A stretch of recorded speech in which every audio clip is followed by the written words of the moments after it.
Have you ever had that moment when your entire world shifts on its axis?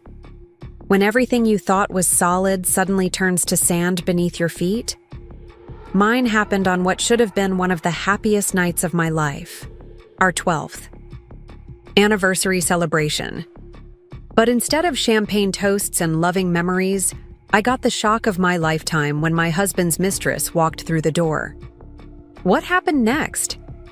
Let's just say my response left the entire room in stunned silence and changed the course of my life forever. Before we jump back in, tell us where you're tuning in from, and if this story touches you, make sure you're subscribed, because tomorrow, I've saved something extra special for you. I've always loved autumn in Portland. The way the leaves turn that perfect shade of amber against our gray skies, the smell of rain-soaked cedar, the excuse to wrap yourself in oversized sweaters while clutching mugs of something warm. It was during one of those perfect October evenings, 12 years ago, that Nathan proposed to me on the East Bank Esplanade with the city lights reflecting on the Willamette River. So it felt poetic to celebrate our anniversary each year as the leaves began to change. This year, our 12th, felt especially significant. We'd finally finished renovating the craftsman bungalow we'd poured our hearts into. My art studio in the converted garage was complete, with skylights that bathed my pottery wheel in natural light. Nathan's financial advising career had taken off, and I'd recently been offered my first solo exhibition at the Riverfront Gallery, a dream I'd been working toward since I first touched clay in high school. "It's perfect timing," I told my Aunt Diana as we prepared the cabin at Lake Oswego for the anniversary gathering. 12 years married, house complete, careers flourishing. It feels like we're entering a new chapter. Diana smiled as she arranged wildflowers in a vase I'd thrown especially for the occasion. "You deserve this happiness, Jess. After everything with your parents, watching you build this beautiful life with Nathan has been my greatest joy." Diana and her husband Marcus were the only family I had left after losing my parents in a car accident when I was 22. They'd stepped in without hesitation, becoming the solid foundation I needed to rebuild my life. Having them host our anniversary celebration at their lakeside cabin felt right. They'd witnessed our relationship from the first date to our wedding day on this very property. "Nathan's been acting strange lately," I admitted, smoothing the tablecloth. "Distant, working late more than usual." Diana paused, her hands hovering over the flowers. "Marriage has seasons, honey. You two have been renovating that house for years while building your careers. It's exhausting." "I know," I nodded, arranging hand-thrown plates at each place setting. Each one was unique, crafted during different years of our marriage. "I've planned a weekend getaway for us next month. Just the two of us in a cabin on the coast. No phones, no work, just reconnecting." The sound of cars pulling into the gravel driveway signaled the arrival of our guests. Zoe arrived first, my fellow art teacher and confidant, bearing a bottle of wine and her signature, enthusiasm.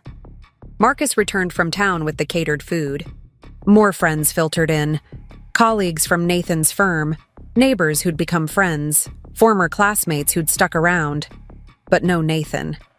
I checked my phone again. No messages, no calls. He'd texted earlier saying he was wrapping up something at work and would meet us at the cabin. That was 3 hours ago. "He's probably stuck in traffic," Zoe offered, handing me a glass of wine. "Friday evening commute from downtown can be brutal." I smiled tightly, checking the time again. 7:30. The party had been underway for an hour. Nathan was never late. Punctuality was practically his religion. I'd teased him about it throughout our relationship, setting our clocks ahead to ensure we arrived places on time. At 8 o'clock, I heard another car on the gravel. Relief flooded through me. The cabin door opened, and Nathan stepped inside, looking uncharacteristically disheveled. His tie was loose, hair mussed, as if he'd been running his hands through it repeatedly, a nervous habit I knew well. "Sorry I'm late," he called out, smiling too broadly. Had a situation at work. I crossed the room to greet him, but stopped halfway when another figure appeared in the doorway behind him. She was young, mid-20s at most, with the kind of polished appearance that spoke of careful curation. Long chestnut hair fell in perfect waves past her shoulders. Her dress, a simple black sheath, looked effortlessly expensive in that way only truly expensive things can. When she smiled, perfect white teeth flashed between glossy lips. "You must be Jessica," she said, extending a manicured hand. "I've heard so much about you." The room went quiet, the kind of heavy silence that has weight and substance. I felt every eye shift between this stranger, Nathan, and me, watching, waiting. "Jessica," Nathan stepped forward, his voice strained. "This is Vanessa Collins. She works with me at the firm." My mind raced to place her. Nathan had never mentioned a Vanessa. I knew most of his colleagues. Many of them were here tonight. "Nice to meet you," I said automatically, years of social conditioning kicking in. I didn't take her hand. Something in Nathan's posture, a tension in his shoulders, the way he couldn't quite meet my eyes, triggered an alarm deep inside me. 12 years of knowing someone creates an intuitive language. I could read disaster in the slight twitch at the corner of his mouth.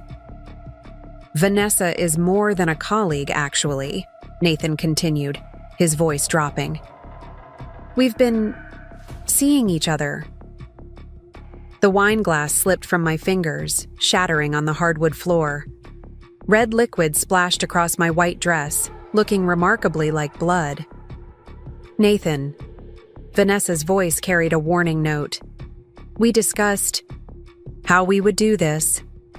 They were a we. Seeing each other," I repeated, my voice sounding distant to my own ears. "You've been seeing each other."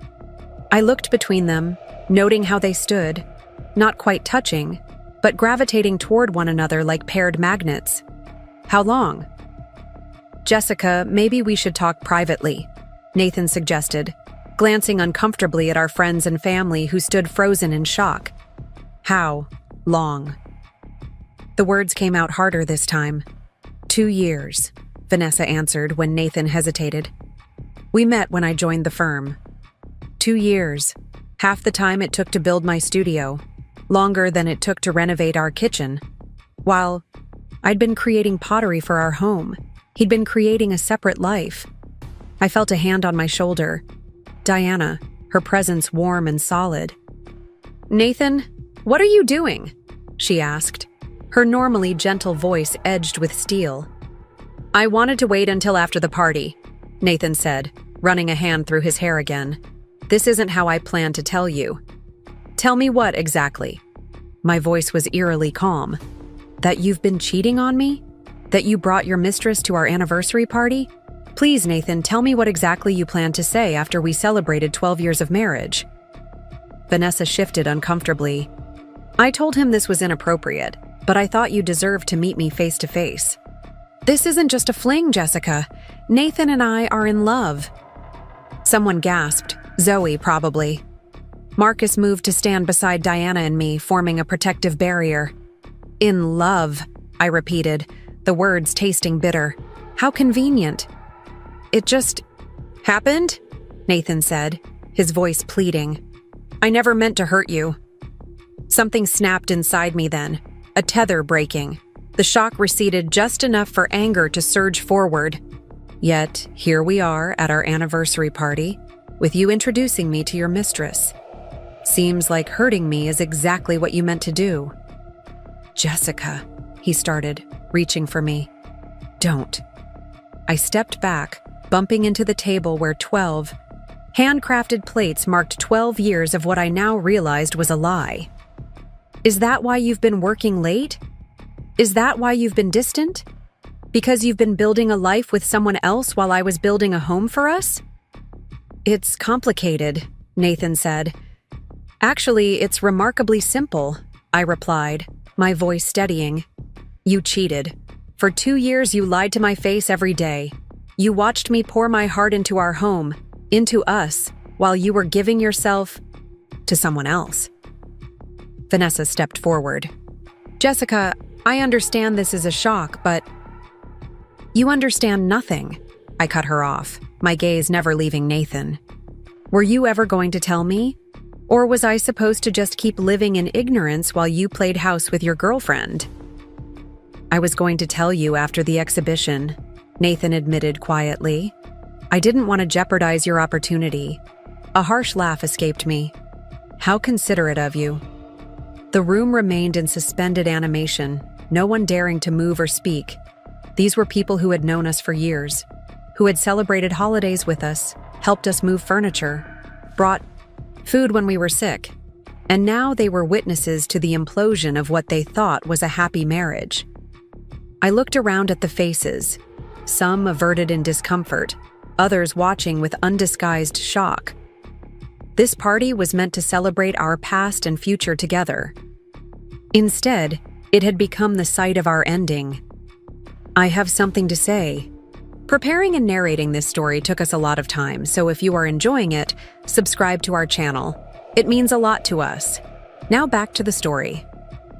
I announced, my voice carrying across the silent room. I reached for my wine glass before remembering it lay shattered at my feet, like my marriage. Diana wordlessly handed me hers. I'd like to propose a toast, I continued, lifting the glass. To honesty. Something that's been missing from my marriage for quite some time, apparently.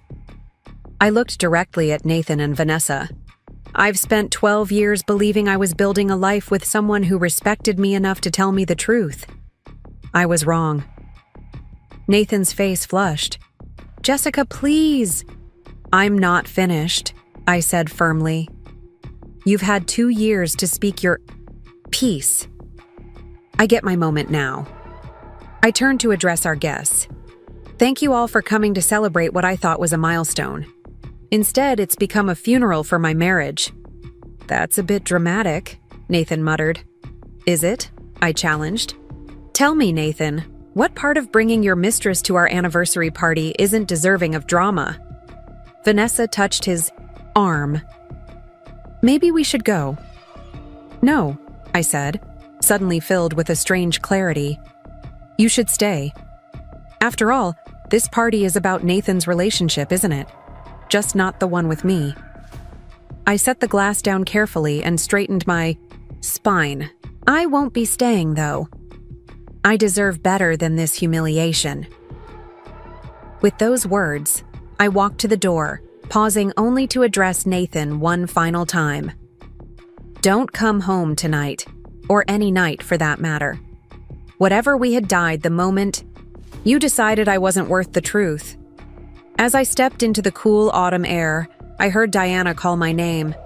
I kept walking, the gravel crunching beneath my feet, each step taking me further from the life I thought I had. Behind me, through the cabin windows, I could see the tableau I'd left behind. Frozen faces, Nathan standing with his mistress, and a dozen handmade anniversary plates that would never be used. The irony wasn't lost on me.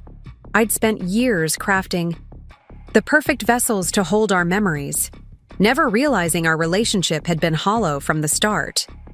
I drove aimlessly that night, Portland's rain-slicked streets reflecting traffic lights in blurry halos. My hands gripped the steering, wheel so tightly my knuckles turned white, as if holding on might keep me from falling apart completely. Eventually, I found myself parked outside Zoe's apartment building, unable to face our empty house. You can stay as long as you need, Zoe said, making up her sofa with sheets and blankets. Her small apartment was cluttered with art supplies and half-finished canvases, but it felt safe in a way my own home suddenly didn't. I don't even know what to feel, I admitted, curling into the corner of the sofa. Angry? Devastated? Stupid? You're not stupid, Zoe insisted, handing me a mug of tea spiked with something stronger. Nathan is the one who threw away 12 years for some office fling. 2 years isn't a fling, I said quietly. That's a relationship. My phone buzzed repeatedly. Texts from Nathan, calls from Diana and Marcus, messages from concerned friends. I silenced it, unable to face any of them. That first night passed in a blur of tears and numbness. Morning brought no clarity, only the harsh reality that I needed to return home eventually. I couldn't hide at Zoe's forever. "I'll come with you," Zoe offered, but I shook my head. This is something I need to do alone. The house looked exactly as I'd left it yesterday morning. Coffee mug in the sink, pottery sketches spread across. The dining table, a half-read book on the arm of the sofa. How could everything appear so normal when nothing would ever be the same? I moved through the rooms like a ghost, seeing our life together with new eyes. Photos that once brought comfort now raised questions. Was he already with her when this was taken? The anniversary trip to Vancouver? His birthday celebration last year? In our home office, I started gathering important documents: birth certificate, passport, insurance policies. That's when I noticed the financial statements in Nathan's desk. As a financial advisor, Nathan had always handled our money. I'd trusted him completely, focusing on my teaching and art while he managed our investments and accounts. I started going through the papers methodically, trying to understand our financial situation. What I found made my stomach turn. Our joint savings account, the one we'd been building for years, had been steadily diminishing over the past 18 months. Monthly withdrawals, always in cash, totaling nearly $50,000. More concerning were the documents about our home, the refinancing papers I didn't remember signing. A home equity line of credit opened 6 months ago with a significant withdrawal. My hands trembled as I dialed Diana's number. "Jessica, thank God," she answered immediately. "We've been so worried. Are you okay?" "Where are you?" "I'm home," I said, my voice tight. "Diana, I need help. Nathan's been moving money around, taking out loans against the house. I don't understand what I'm looking at." "Don't touch anything else," she said firmly. "Marcus and I are coming over." Within an hour, they arrived with boxes of pizza I couldn't eat and a determination to help that broke through my numbness. Marcus, who had worked in banking before retirement, pored over the documents while Diana made calls to her friend Olivia Santos, a divorce attorney. "Jessica," Marcus said finally, his expression grave, "there's something you need to see." He showed me paperwork for an investment property purchased 14 months ago, a downtown condo in a luxury building. The down payment had come from our joint savings. The mortgage payments were being made from our home equity line. "He bought her an apartment," I whispered, the pieces clicking into place. "With our money." "It looks that way," Marcus confirmed gently. "And there's more. These credit card statements. There are charges for jewelry, weekend trips, dining at restaurants I know you've never mentioned." Diana's hand found mine, squeezing tightly. "Olivia can see you tomorrow morning.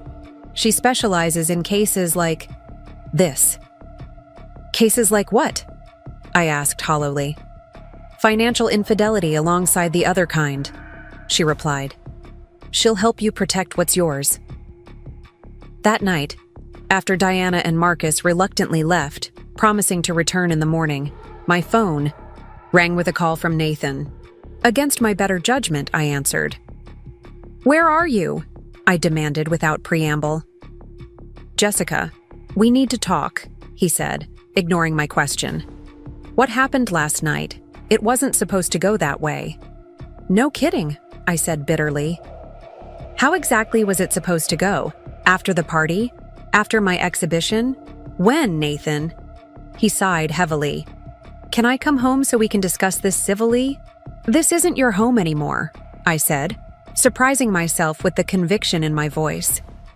"And while we're discussing things civilly, perhaps you can explain the downtown condo you purchased for your girlfriend with our money."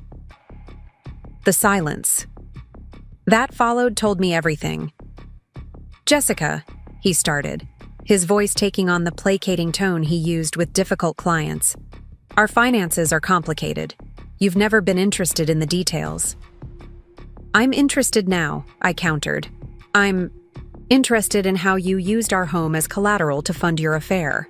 I'm interested in the $50,000 you took from our savings. I'm very interested in all of it, Nathan." "You're overreacting," he said dismissively. "The condo is an investment. Yes, Vanessa lives there, but it's in my name. It's an asset." "An asset?" I repeated incredulously. "You stole from our future to build one with her."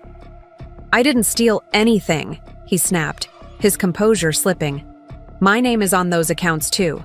My salary paid for most of it anyway." The casual cruelty of his words stunned me into silence. In 12 years of marriage, he had never thrown our income disparity in my face. My teaching salary was modest compared to his earnings as a financial advisor, but we had always viewed our contributions as equal, my work allowing him to build his career without worrying about maintaining our home, his income providing financial security while I pursued my art. "I see," I said finally, my voice cold. "Well, you'll be hearing from my lawyer. Don't come to the house, Nathan. I've changed the locks." I hadn't actually changed the locks yet, but the bluff worked. He cursed under his breath. "This doesn't have to get ugly, Jessica." "It got ugly the moment you decided to cheat," I replied, ending the call. The next morning, I met Olivia Santos in her downtown office, armed with folders of documents and a determination I hadn't felt since the night of the party. Diana came with me, her presence a steady anchor in the storm. Olivia, a sharp-eyed woman in her 50s with a no-nonsense manner, listened carefully as I explained the situation. She took notes, occasionally asking for clarification about specific accounts or assets. "I'm not going to sugarcoat this," she said when I finished. "What your husband has done, using marital assets to fund his affair and establish a separate household, is what we call marital waste. It's actionable in divorce proceedings." "I want everything documented," I said firmly. "Every penny he spent on her. The condo, the trips, all of it." "That's exactly what we'll do," Olivia nodded approvingly.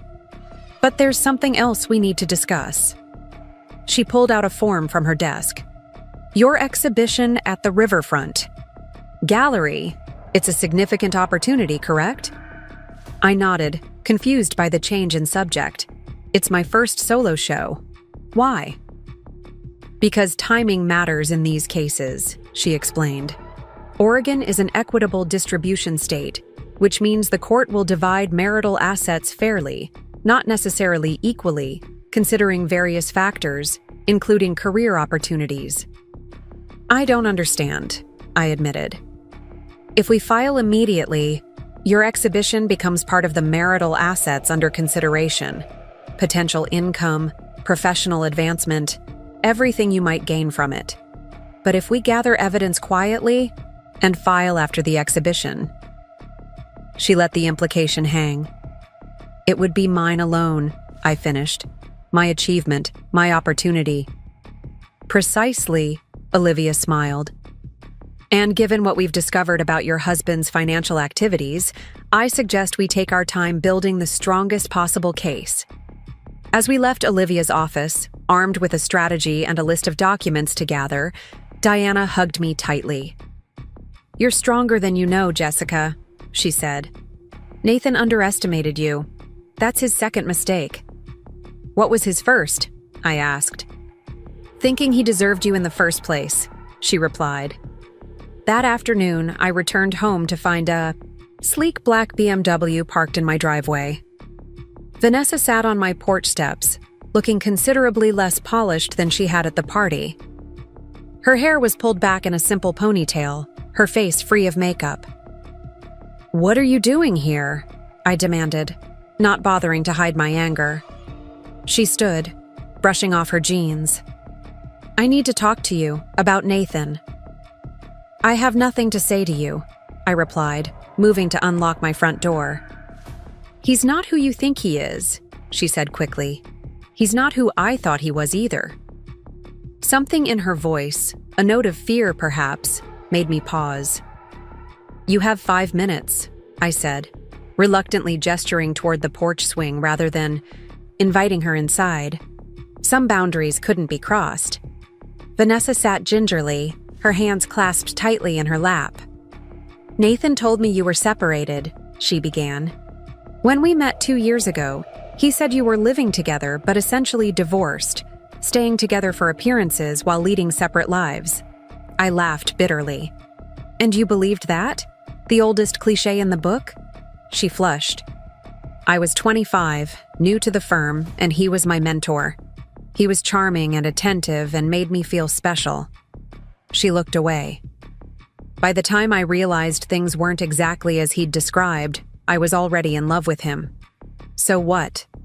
Changed?" I asked. "Why show up at our anniversary party?" "He kept promising we'd go public once certain things were resolved. The party was my idea. I thought if we faced you together, he'd finally stop making excuses." She paused. "I didn't know it was your anniversary. He told me it was just a casual gathering at his friend's cabin." I studied her face, looking for signs of deception. "You expect me to believe you didn't know?" "I didn't know a lot of things," she said quietly. "Like the fact that he used my apartment as a tax write-off. Or that the jewelry he gave me came from your joint accounts." My suspicions sharpened. "Why are you telling me this?" She reached into her bag and pulled out a folder. "Because yesterday, after the disaster at the cabin, I started asking questions. I went to the office and looked up some files." She handed me the folder. "Nathan's been moving client funds around. Small amounts from different accounts, spread out over time. I think he's been embezzling." I stared at the papers, my mind racing. "You're his mistress. Why would you turn on him like this?" "Because I realized he's been using both of us," she said simply. "And because whatever I did to you, however wrong it was to get involved with him, I'm not going to be complicit in stealing from innocent people." I took the folder, not quite sure what to believe. "I need to have my lawyer." "Look at this." Vanessa nodded, standing to leave. "That's fair. For what it's worth, Jessica. I'm sorry. Not just for the affair, but for not asking more questions sooner. You didn't deserve any of this." As she walked to her car, I called after her. "Why, did you come to me instead of going to the police?" She turned, her expression troubled. "Because Nathan told me something once that scared me. About what happened to the last person at the firm who accused someone of financial impropriety." She didn't elaborate further, simply got into her car and drove away. That night, I spread the documents from Vanessa across my dining table alongside the ones I'd found in Nathan's desk. The picture they painted was disturbing, not just a cheating husband, but potentially a criminal one. My phone lit up with a text from Nathan. "We need to talk. I know Vanessa came to see you. Don't believe her lies." I didn't respond, instead calling Olivia to arrange an emergency meeting for the following morning. Whatever Nathan had done, to me, to his clients, perhaps to others, it was worse than I had imagined. The betrayal extended far beyond our marriage, and I was only beginning to uncover its depths. As I gathered the papers into organized piles, I felt a strange calm replace the shock and hurt. Each document, each deception revealed, was another thread cutting me free from the man I thought I knew. The pain was still there, but alongside it grew something new, a determination to uncover the full truth, whatever it might be. The man I married had disappeared long ago, replaced by someone I didn't recognize. But in his absence, I was discovering something unexpected. The woman I had always been, strong enough to face whatever came next. The gallery space of the riverfront felt different in the harsh morning light, stripped of the mystique it held. In my dreams, Amelia, the curator who had championed my work, greeted me with an enthusiastic hug that I struggled to return. "Jessica, I was just about to call you. I've been thinking about placement for your pieces, and I'm envisioning the central alcove for your Marriage Vessels series. The irony wasn't lost on me. The collection she referenced, 12 interconnected pottery pieces representing the evolution of a relationship, had been the centerpiece of my portfolio. Each vessel grew from the last, their forms intertwining in increasingly complex patterns, culminating in a structure both strong and delicate. About that, I began, my voice steadier than I expected. I need to make some changes to the exhibition. Amelia's enthusiasm dimmed slightly. Changes? The opening is in 3 weeks. We've already designed the promotional materials. I know, I said, reaching into my bag for a sketchbook. But I can't show the Marriage Vessels series. Not anymore.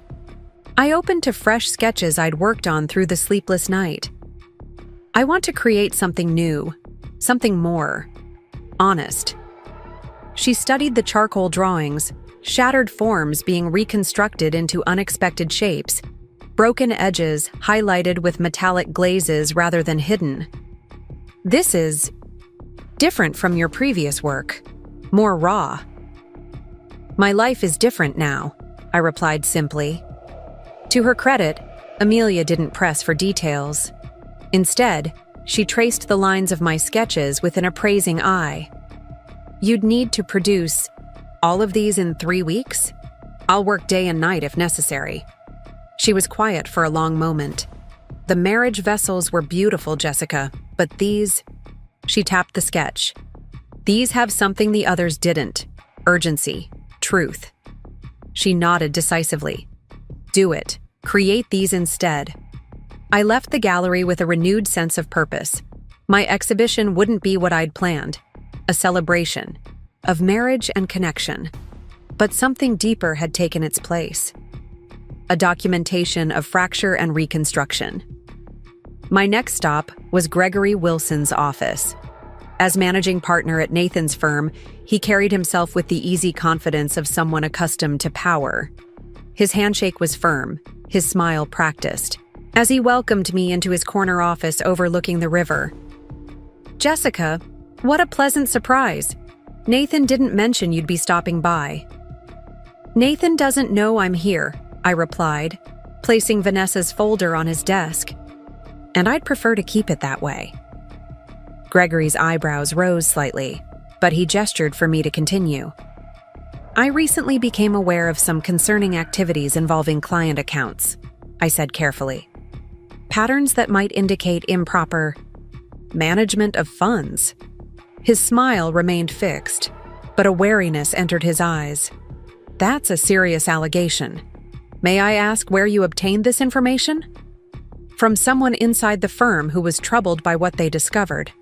I didn't mention Vanessa by name. Whatever her role in destroying my marriage, her career didn't need to be collateral damage. Gregory opened the folder, scanning the documents with practiced efficiency. His expression revealed nothing, but the slight tightening of his jaw told me what I needed to know. I see, he said finally, closing the folder. And you've brought this directly to me rather than to the authorities because I thought you deserved the opportunity to address it internally first, I replied, and because I'm hoping for honesty in return. Honesty about what, exactly? About whether Nathan is the only one involved, or if this goes deeper. Gregory leaned back in his chair, studying me with new interest. You're not what I expected, Jessica. Nathan always described you as what? Let's just say, he emphasized your artistic temperament over your analytical abilities. I smiled thinly. Being underestimated has its advantages. He nodded slowly. Indeed, it does. He tapped the folder. These discrepancies are concerning, but without context, they could have innocent explanations. Or they could be evidence of systematic theft, I countered. Either way, don't you think they warrant investigation? Of course, he agreed smoothly. Rest assured, I'll look into this thoroughly. I stood to leave, then paused. One more thing, Mr. Wilson. I'd appreciate your discretion in this matter. My husband and I are currently reassessing our relationship. His expression softened with understanding. I had heard rumors. I'm sorry. Don't be, I replied. Some endings are necessary for new beginnings. As I turned to go, he called after me. Jessica? For what it's worth, I've always thought Nathan didn't appreciate what he had. I nodded wordlessly and left, unsure whether to trust his apparent sincerity. But I'd accomplished what I came for, planting the seed of doubt about Nathan's activities. The next phase of my strategy unfolded at Harborside, the upscale restaurant known for its legendary Sunday brunch. Olivia had suggested the meeting, arguing that neutral territory would keep emotions in check. I arrived early, securing a corner table with a view of the entrance. Nathan arrived precisely on time, alone and impeccably dressed as always. I'd half expected Vanessa to accompany him, but perhaps he'd learned something from the anniversary party debacle. Jessica, he greeted me, voice carefully modulated to convey both concern and authority. You're looking well. I gestured for him to sit. Thank you for coming. Of course, he replied, unfolding his napkin with practiced precision. Though I wish you'd been willing to talk at home. We don't have a home anymore, Nathan. We have a house with a mortgage that's mysteriously larger than it was 6 months ago. He sighed dramatically. I see Olivia has been filling your head with financial concerns. I've told you, the refinancing was a strategic decision to take advantage of lower interest rates. And the home equity line of credit? I asked. Was that also strategic? Market opportunities arise unexpectedly. Sometimes quick access to capital is necessary. Like when you need to buy a condo for your girlfriend? The waiter approached with water and menus, interrupting Nathan's response. We ordered mechanically. Him, the smoked salmon Benedict he always chose. Me, a simple avocado toast I doubted. I'd touch. I didn't invite you here to argue about the condo, I said once we were alone again. Then why am I here, Jessica? To receive more accusations? To be ambushed again? You're here because, despite everything, I thought you deserved to hear this directly from me. I leaned forward. I know about the client accounts, Nathan. The change was subtle but unmistakable. A momentary widening of his eyes, a tightening of his fingers around his water glass. Then the mask slipped back into place. I don't know what you're talking about. Don't insult my intelligence, I said quietly. Not anymore. I've seen the documentation. Small transfers, spread across multiple accounts over time. Carefully. Done. But not careful enough. He set down his glass with deliberate control. Whatever you think you found, you're misinterpreting it. Financial management is complex, Jessica. It's why you've always left it to me. I've already taken what I found to Gregory Wilson. That hit its mark. Nathan's composure faltered visibly. You went to Gregory without discussing it with me first? Just like you decided to refinance our house without discussing it with me first, I countered. Or open credit accounts in my name. Or empty our savings. This is different, he hissed, leaning across the table. You have no idea what you've done. I think I do, I replied calmly. I've finally stopped being the trusting, naive wife who looks the other way while you destroy our lives. Our food arrived, creating another artificial pause in the conversation. Nathan stared at his plate, appetite apparently gone. What do you want? He asked finally. Divorce papers have been filed, I said. They'll be delivered to your office tomorrow. I'm keeping the house. All of it, not just my half. You'll transfer the condo to me as well, as partial restitution for the marital assets you misappropriated. He laughed incredulously. You can't be serious. No judge would. A judge might not, I agreed, if we go to court. But we're not going to court, Nathan. Because if we do, the documentation about those client accounts becomes public record. The color drained from his face. You're blackmailing me. I'm offering you a choice. I corrected. A clean, private divorce where you surrender the properties and pay restitution, or a messy public one where your professional misconduct becomes central to the proceedings. This isn't you, Jessica, he said, studying me with genuine confusion. You don't play these kinds of games. You're right. It isn't me, or at least it wasn't. But you and Vanessa have been excellent teachers. At the mention of her name, Nathan's expression darkened. Vanessa brought you those documents, didn't she? She's trying to play both sides. She's trying to do the right thing, I replied. Something you might want to consider. The right thing? He leaned forward, voice dropping to an urgent whisper. Do you have any idea what Gregory Wilson is capable of? Why do you think his last partner retired suddenly at 45 and moved to New Zealand? Why the compliance officer before Vanessa quit without notice? A chill ran through me. Are you saying Gregory is involved? I'm saying be careful who you trust, Nathan warned. This goes deeper than you realize. Before I could respond, a shadow fell across our table. We looked up to find Vanessa standing there, her face tense. I'm sorry to interrupt, she said, glancing nervously between us. But we need to talk. All of us. Now. Nathan started to object, but Vanessa cut him off. Gregory called an emergency partners meeting for tomorrow morning. He mentioned a review of account management protocols and special attention to the Hoffman portfolio. Nathan's face went ashen. The Hoffman account was the largest one I'd adjusted. I know, Vanessa said grimly. And so does Gregory, thanks to the documents I stupidly highlighted for him. I looked between them, realization dawning. Gregory isn't investigating the discrepancies, he's covering them up. While setting me up to take the fall, Nathan added bitterly. Our unlikely trio moved to Vanessa's car in the parking lot, the restaurant suddenly feeling too public for this conversation. I should have seen this coming, Nathan said, loosening his tie. Gregory's been moving me onto all the troubled accounts for months, positioning me. As what? The fall guy? I asked. Exactly, Vanessa nodded. Nathan's fingerprints are all over the problematic transfers, while Gregory's are nowhere to be found. Even though he directed most of them, Nathan added. I processed this new information. So you were embezzling, but under Gregory's instructions. Nathan at least had the grace to look ashamed. It started small, adjustments to improve quarterly reports. Then it escalated. By the time I realized how deep it went, I was already implicated.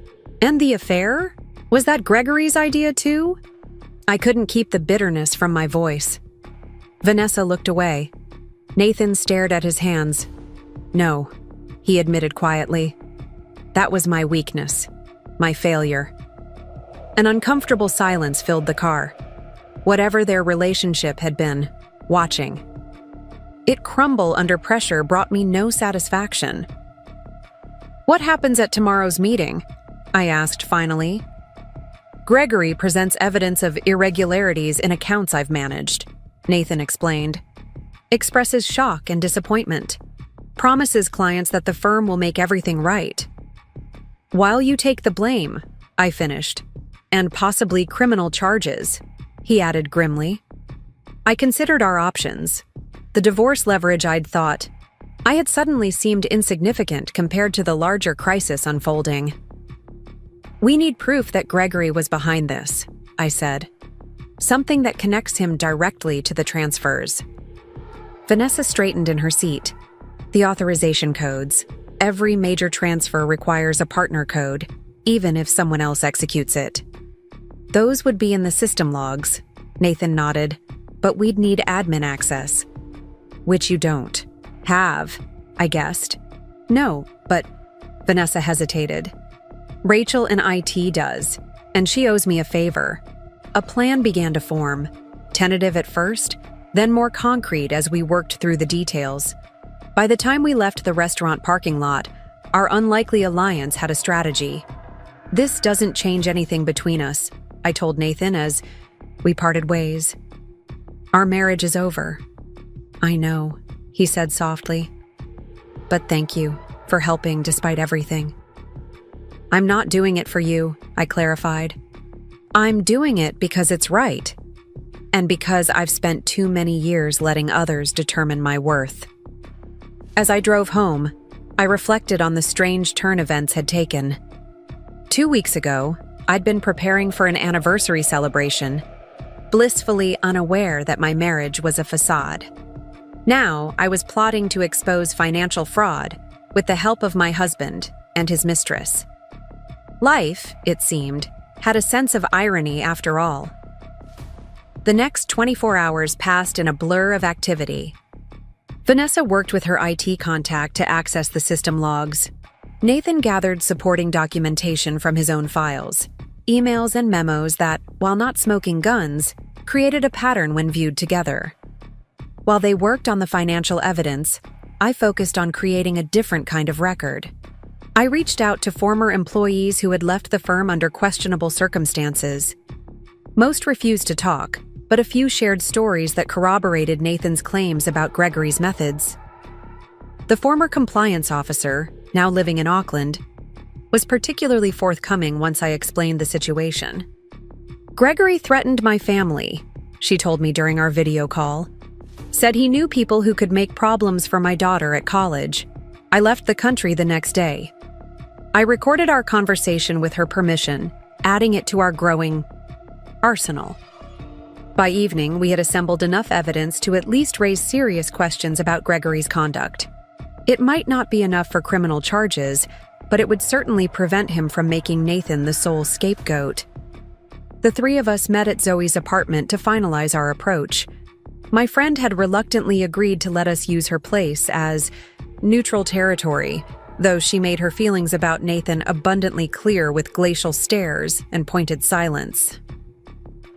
The partners' meeting is at 8 a.m., Vanessa confirmed, organizing printouts on Zoe's coffee table. Gregory always arrives by 7:30 to prepare, so we intercept him before the meeting, Nathan concluded. Present what we have and negotiate. I shook my head. No, we don't give him the chance to destroy evidence or create a counter-narrative. We bring this to all the partners simultaneously. Vanessa looked uncertain. Gregory is very convincing. He could turn this around, make it seem like we're conspiring against him. That's why we need leverage he can't fight, I insisted. Something irrefutable. Nathan's phone chimed with a text. He read it, then looked up with grim satisfaction. Rachel came through. She found the authorization logs and matched them with the transfers. Gregory's code was used for every major movement of funds. Would he have been the only one who knew his code? I asked. In theory, yes, Vanessa replied, but he could claim it was stolen or misused. Not if we can prove he entered it himself, Nathan said, showing us the text. The system logs IP addresses with each authorization. Most of the questionable transfers were authorized from Gregory's home network. A slow smile spread across my face. That's our smoking gun. As we finalized our strategy for the morning, I found myself studying Nathan and Vanessa together. The dynamic between them had shifted. The romantic connection replaced by wary collaboration. Whatever passion had fueled their affair seemed to have burned out under the pressure of real-world consequences. Later, as Nathan and Vanessa left separately to prepare for tomorrow, Zoe finally spoke her mind. "Are you sure about this?" she asked, helping me gather the scattered papers. "Working with them after what they did to you?" "I'm not doing it for them," I replied, echoing what I'd told Nathan earlier. "This is about doing what's right, regardless of my personal feelings. And the fact that it might take down the man who enabled your husband's affair has nothing to do with it." Zoe raised an eyebrow. I smiled reluctantly. Maybe a little. But mostly, it's about refusing to be a victim anymore, not of Nathan's betrayal or Gregory's manipulation. Zoe hugged me tightly. "Well, for what it's worth, I'm proud of you. The old Jessica would have retreated into her art and let the world sort itself out." The old Jessica didn't know her own strength, I replied. That night, I returned to my studio for the first time since the anniversary party. The half-finished pieces of my marriage vessels collection sat abandoned on shelves, their interconnected forms now seeming naive rather than profound. I sat at my wheel and centered a fresh lump of clay, feeling its weight and resistance as it spun between my hands. As I worked deep into the night, new forms emerged, jagged edges softened but not hidden, broken pieces incorporated into designs stronger than the originals. By dawn, I had created the first pieces of my new collection. I called it After the Breaking. The morning of the partners' meeting dawned with a heavy Portland mist that shrouded the city in gray. I dressed carefully, choosing a structured navy dress that conveyed confidence, rather than the artistic flowing garments I typically favored. My hands, still bearing traces of clay under the nails despite scrubbing, felt strange gripping the leather portfolio containing our evidence. Nathan met me in the lobby of his firm's building, his face drawn from what had clearly been a sleepless night. "Vanessa's already upstairs," he said in greeting. "She's making sure everyone attends." We rode the elevator in silence, the tension between us no longer hot with betrayal, but cooled into something more complex, a shared purpose despite our fractured connection. The conference room occupied the corner of the 15th floor, its glass walls offering panoramic views of the mist-covered city and river beyond. Inside, partners and senior associates milled around a breakfast spread, coffee cups in hand. Gregory stood at the head of the table, reviewing notes with practiced nonchalance. He glanced up as we entered, his expression flickering with momentary surprise before settling into a practiced smile. "Jessica, this is unexpected. I don't believe we included spouses in the meeting invitation." "I invited her," Nathan replied before I could speak. "Given that today's discussion directly impacts our family's financial future." Gregory's smile tightened. "I see. Well, perhaps we should discuss that privately before—" "Actually," I interrupted smoothly, "I think what we have to discuss concerns everyone in this room." I gestured to the gathered partners, who were watching our exchange with undisguised curiosity. Gregory's eyes narrowed slightly. "The agenda is rather full today. Perhaps another time would be more appropriate. For personal matters." "This isn't personal," Vanessa said, stepping forward with a stack of folders. "It's professional." She began distributing them around the table. "Everyone should have a copy before we begin." Gregory's composure slipped fractionally. "Ms. Collins, this is highly irregular. We have established protocols for adding items to meeting agendas." "Like the protocols for transferring client funds?" Nathan asked pointedly. "Those seem to have been rather flexible lately."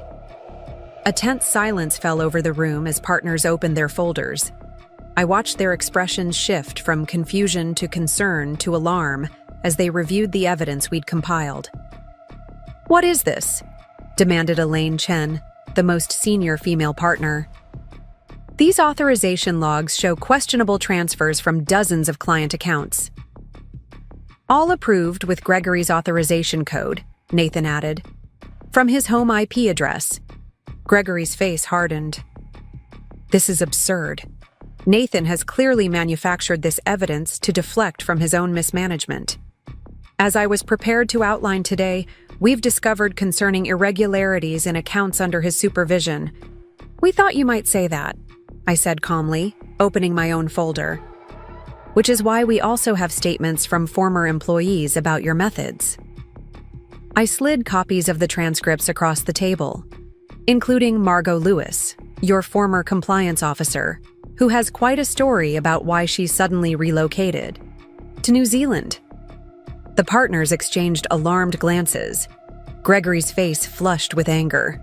"This is a coordinated attack on my reputation," he declared.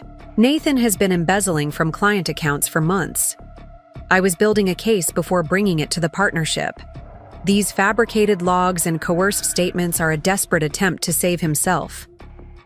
"If they're fabricated, You won't mind if we bring in an independent forensic accountant to verify them, Vanessa suggested.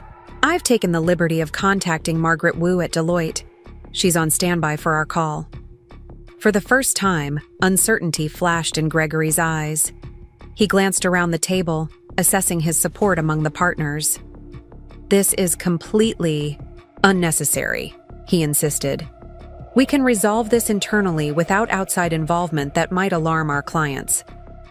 I agree that client confidence is paramount, said Howard Jenkins, the oldest partner.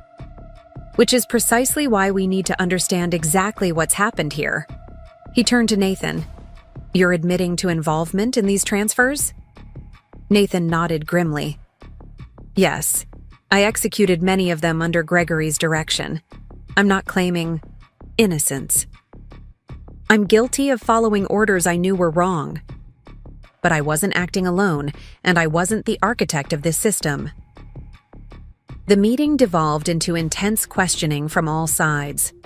Partners demanded explanations, timelines, and assessments of potential liability. Through it all, Gregory maintained his denial, though his arguments grew increasingly desperate as more details emerged.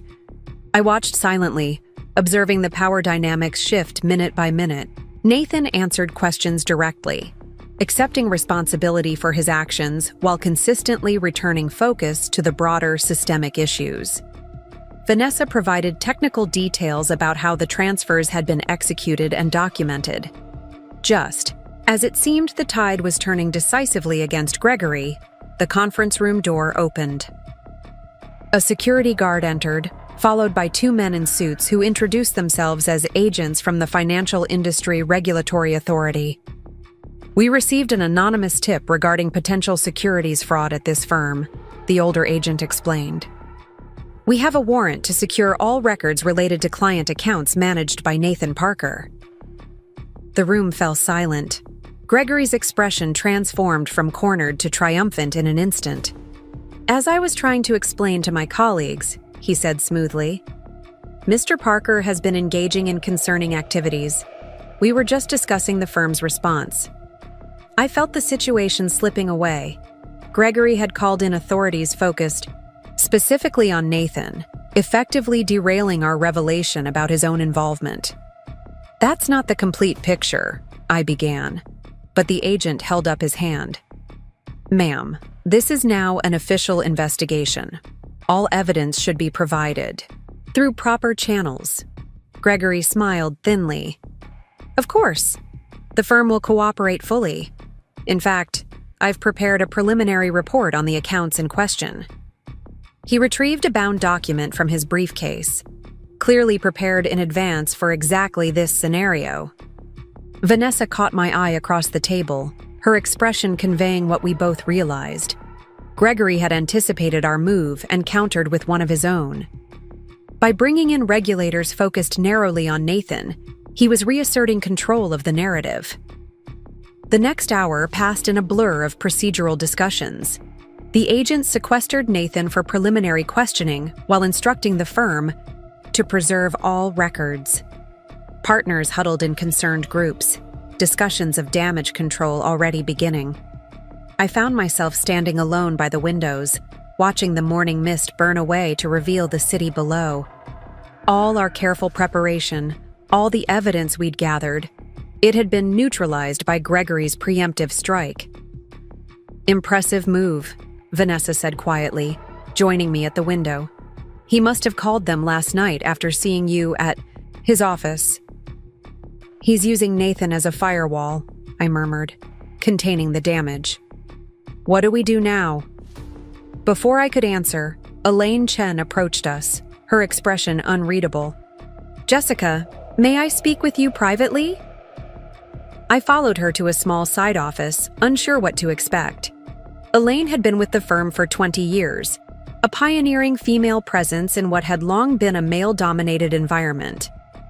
I've known Gregory Wilson for 15 years, she began without preamble. He recruited me from a competitor, doubled my salary, made me the first female partner. She paused, studying me with shrewd eyes.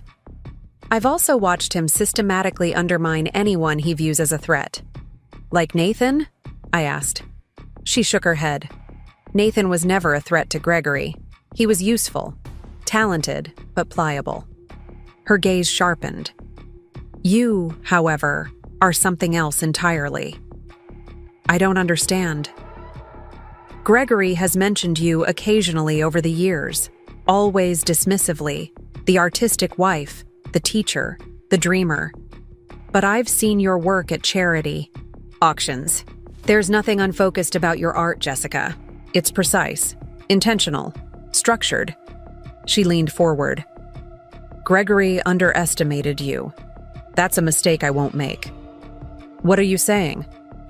I'm saying the evidence you gathered is compelling, but insufficient given Gregory's counter-move. We need someone with direct knowledge of his methods to come forward. She handed me a business card. Someone like Martin Delaney, Gregory's former assistant, who supervised document destruction when the SEC investigated the firm 3 years ago. I stared at the card. Why are you helping me? Elaine smiled thinly. Because I've spent 20 years watching men like Gregory and Nathan operate with impunity. Because this firm represents my life's work, and I won't see it destroyed by their arrogance. She stood to leave. And because sometimes justice requires a woman's touch. With that cryptic statement, she left me alone with the card and my thoughts. Outside, the situation was deteriorating rapidly. Nathan had emerged from his interview looking shell-shocked. The agents were boxing files and securing computers. Gregory moved among the partners, speaking in urgent, reassuring tones. I approached Nathan cautiously. What happened?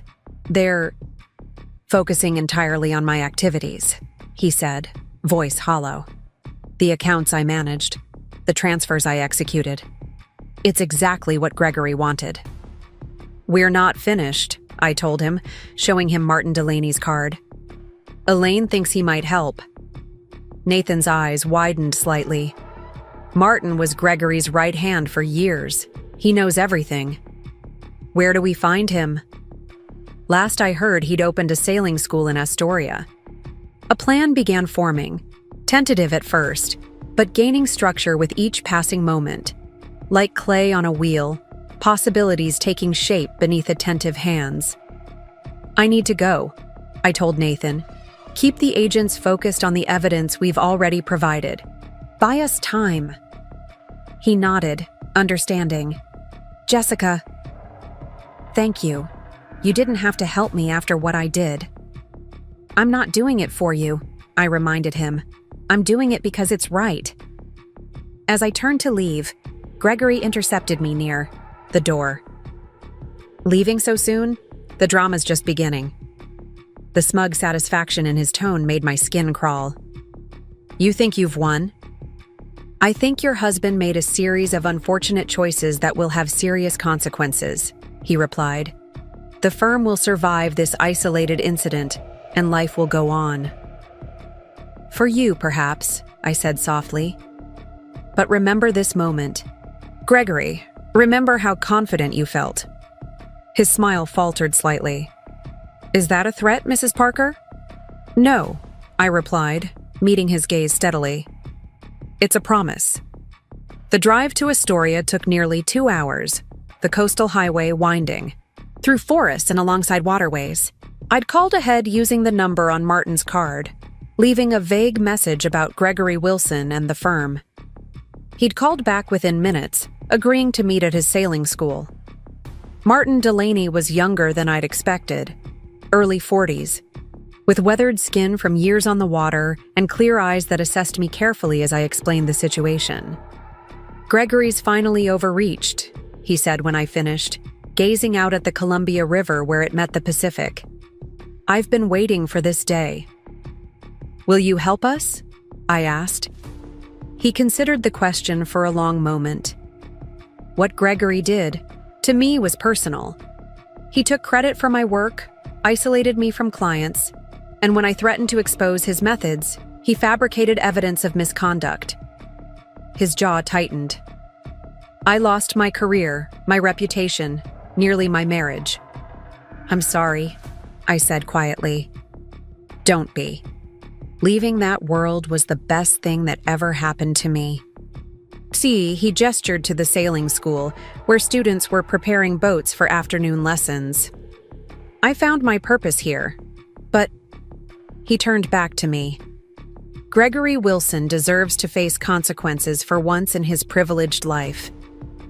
Over the next hour, Martin detailed Gregory's systematic abuse of his position, the pressure he placed on subordinates, the manipulation of records, the strategic elimination of anyone who questioned his methods. Most crucially, he had documented everything, maintaining a private record of transactions and communications that Gregory believed had been destroyed. "I kept copies," Martin explained, retrieving a waterproof case from a storage locker. "Insurance, I called it. Never thought I'd actually use it." The contents were damning. Memos with Gregory's signature directing questionable transactions, emails discussing how to circumvent compliance requirements, records of payments to regulatory officials. A complete paper trail of years of financial misconduct. This is more than enough to clear Nathan, I realized, reviewing the documents. Martin gave me a shrewd look. "Is that what you want? To save your husband?" I considered the question carefully. "I want the truth to come out, whatever that means for Nathan, for Gregory, for everyone involved." I met his gaze. Nathan made his choices. He'll have to face them. But he shouldn't be the only one. Martin nodded approvingly. "Then let's make sure everyone faces exactly what they deserve." We spent the afternoon organizing the evidence, creating a clear narrative that connected Gregory's directives to specific violations. By evening, we had compiled a comprehensive dossier that left no room for denial. "The regulators need to see this immediately," I said, checking the time. "They're probably still at the firm." Martin shook his head. "Not the local agents. They might already be compromised given how quickly Gregory got them involved. We need to go straight to the regional director." He made a call to a former colleague who now worked in regulatory compliance. Within an hour, we had secured a video meeting with the FINRA regional enforcement team. The presentation was straightforward. Martin walked through the evidence methodically, his industry knowledge adding credibility to each point. I provided context from the current situation, including Gregory's attempt to frame Nathan exclusively. The enforcement director, a no-nonsense woman named Teresa Fujimoto, listened without interruption, occasionally asking clarifying questions. When we finished, her team conferred briefly off-camera. "This is extremely serious," she said finally. "We'll dispatch a specialized team to secure additional evidence and expand the investigation to include Mr. Wilson and potentially other partners. In the meantime, Ms. Parker, please return to Portland. We'll need your formal statement, and your husband's as well." As we ended the call, I felt a strange mixture of relief and apprehension. The wheels of justice were turning, but slowly. Gregory would have time to destroy evidence, pressure witnesses, perhaps even flee if he suspected what was coming. "What now?" I asked Martin. "Now we make sure Gregory doesn't slither away in the meantime," he replied grimly. We devised a two-pronged approach. Martin would deliver copies of key documents to several partners, including Elaine Chen, ensuring Gregory couldn't suppress the information internally. Meanwhile, I would return to Portland to coordinate with Nathan and Vanessa, keeping pressure on Gregory from within. As I prepared to leave, Martin offered a parting thought. "You know, Nathan doesn't deserve you. The way you fought for justice despite what he did to your marriage, that takes extraordinary strength." I smiled ruefully. "I'm not fighting for Nathan. I'm fighting for myself. For the woman who spent too many years being dismissed as just an artist, just a teacher, just a wife." I straightened my shoulders. "I'm fighting because I finally understand my own worth." The drive back to Portland seemed shorter somehow, purpose burning away fatigue. I arrived at the firm just as evening was falling, the office tower's windows illuminated against the darkening sky. The lobby security guard recognized me from morning. "Mrs. Parker," he greeted me. "Your husband left about an hour ago. Said something about meeting you at home." "Thank you," I replied. "Is Gregory Wilson still here?" "Yes, ma'am. Working. Late in his office." "Shall I tell him you're here?" "No," I said quickly. "I'll surprise him." I took the elevator to the executive floor, my heart pounding as the numbers climbed. The enforcement team wouldn't arrive until morning. Until then, we needed to ensure Gregory didn't destroy crucial evidence that might still be in his office. The floor was eerily quiet, most staff having departed for the day. Light spilled from Gregory's corner office, the only sign of life in the deserted space. I approached cautiously, rehearsing what I would say. But as I neared his door, voices from within stopped me. Gregory wasn't alone. Can't believe you would be this reckless," a woman's voice said. "Vanessa, the regulators are already suspicious. If they find this connection, they won't," Gregory interrupted. "The offshore accounts are untraceable. It's why we set them up in the first place." "But Nathan knows about them," Vanessa argued. "What if he talks to save himself?" "Nathan won't say anything," Gregory replied with cold confidence. "He's implicated himself too deeply. If he goes down, he takes you with him." I froze outside the door, processing what I was hearing. Vanessa wasn't confronting Gregory. She was conspiring with him. "I never wanted it to go this far," Vanessa said, her voice strained.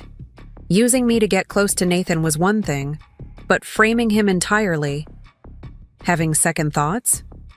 Gregory's tone was mocking. "A bit late for that, don't you think? You've been cashing the checks for 2 years now."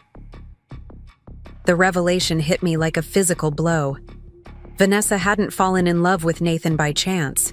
She'd been planted in his life, part of Gregory's scheme from the beginning. "His wife is becoming a problem," Gregory continued. "She's more resourceful than I anticipated." "Jessica's harmless," Vanessa replied dismissively. "An art teacher playing detective. The art teacher who tracked down Martin Delaney this afternoon." A sharp intake of breath from Vanessa. "How do you know that?" "I know everything that happens in my world," Gregory said. "Martin called an old colleague to arrange a meeting with FINRA. That colleague still owes me favors." My heart raced. Gregory knew about Martin's evidence. The carefully constructed case we'd built was already compromised. "What are you going to do?" Vanessa asked. "What I always do," Gregory replied calmly. "Eliminate the threat." I backed, away from the door, mind spinning.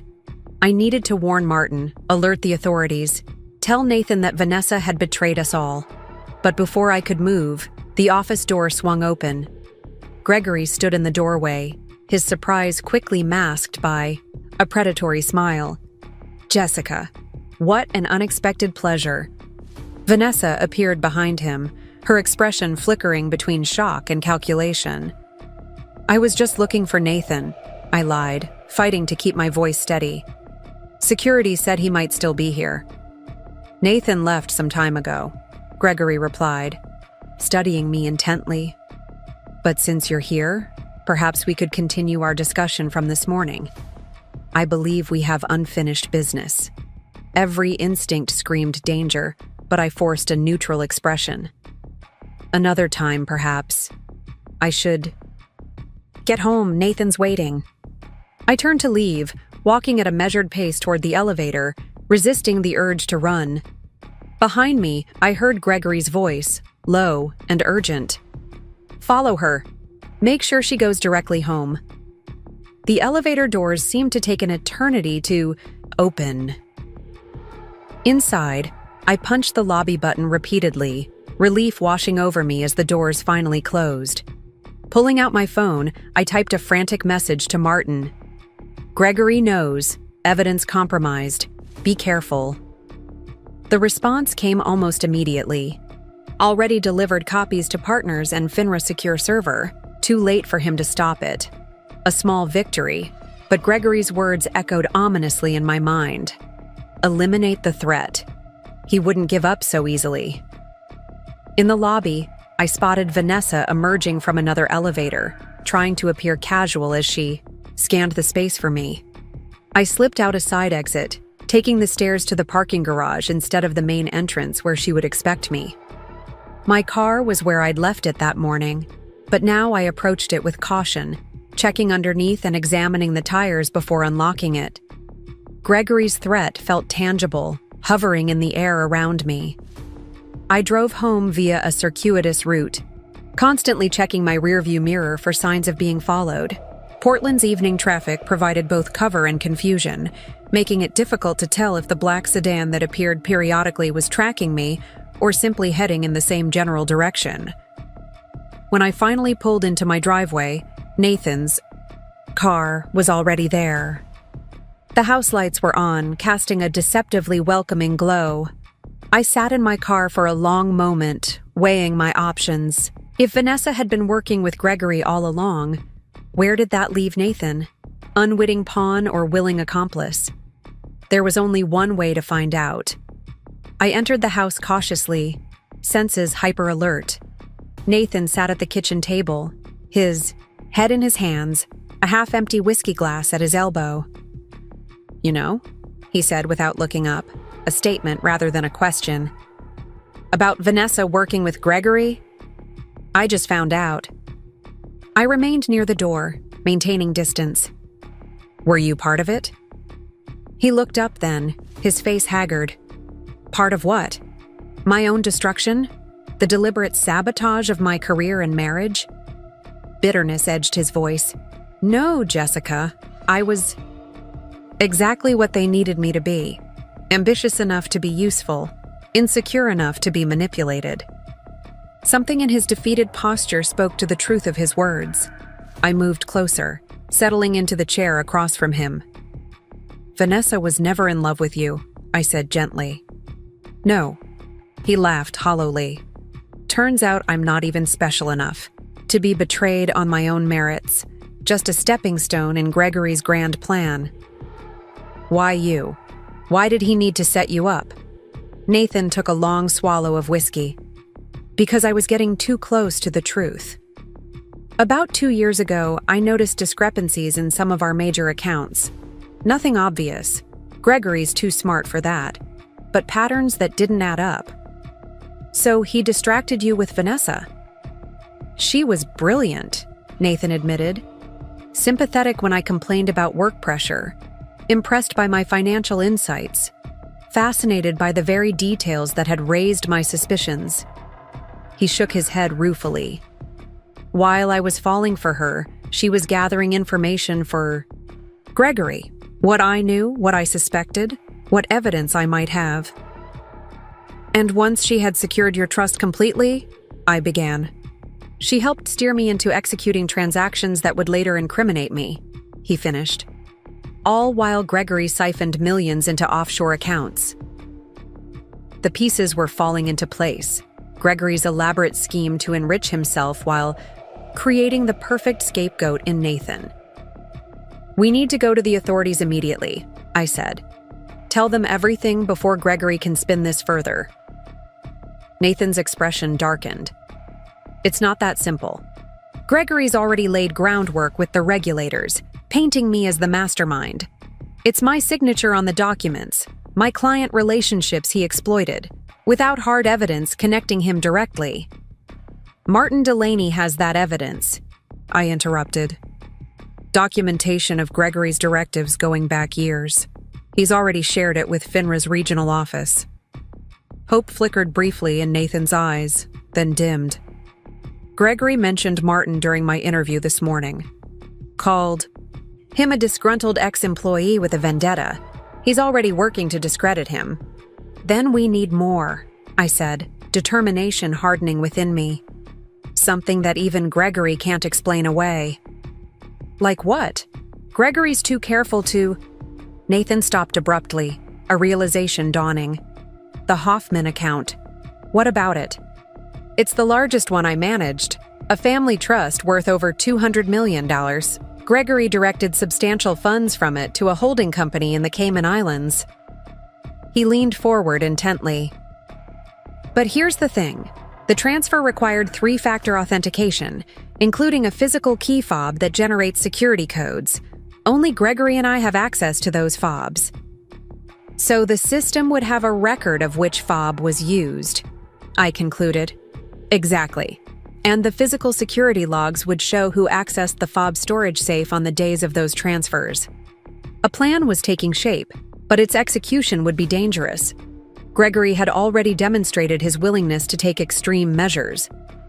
We need to get back into the firm, I said.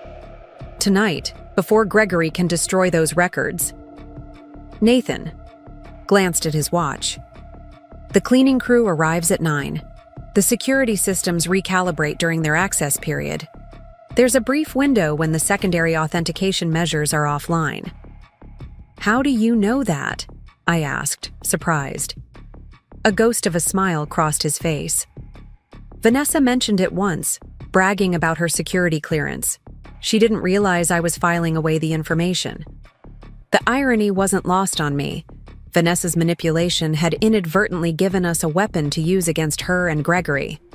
We spent the next hour preparing meticulously. Nathan gathered his firm credentials and keycards. I changed into dark, nondescript clothing and comfortable shoes. We reviewed the building's layout, identifying security cameras and potential exit routes. As we worked, an odd sense of synchronicity developed between us. A remnant of our years together, when we'd functioned as true partners. It was bittersweet, this glimpse of what we'd once been, emerging now only in the wreckage of our marriage. At 8:45 p.m., we parked 3 blocks from the firm, approaching on foot to avoid the building's parking security cameras. Nathan's key card granted us access through a service entrance, typically used by maintenance staff. We have approximately 12 minutes during the security reset, he whispered as we slipped into a service stairwell. After that, any unauthorized access will trigger silent alarms. We moved efficiently through the deserted building, avoiding the main corridors where security cameras would be active even during the reset period. The records room was located on the secure executive floor, adjacent to the partner offices. "Wait," Nathan said as we reached the floor, pressing me back against the wall. Voices drifted from around the corner, the cleaning crew starting their nightly routine. We would need to time our approach carefully to avoid being seen. When the voices moved to the opposite end of the floor, we made our way quickly to the records room. Nathan's keycard beeped softly as the door unlocked. Inside, rows of filing cabinets and digital storage systems housed the firm's most sensitive information. A separate security panel controlled access to the high-value client section. The Hoffman records will be in the secure digital archive, Nathan explained, moving to a computer terminal. The authentication logs are maintained separately from the transaction records, part of the security system rather than the client database. He logged in smoothly, navigating through layers of digital security with practiced efficiency.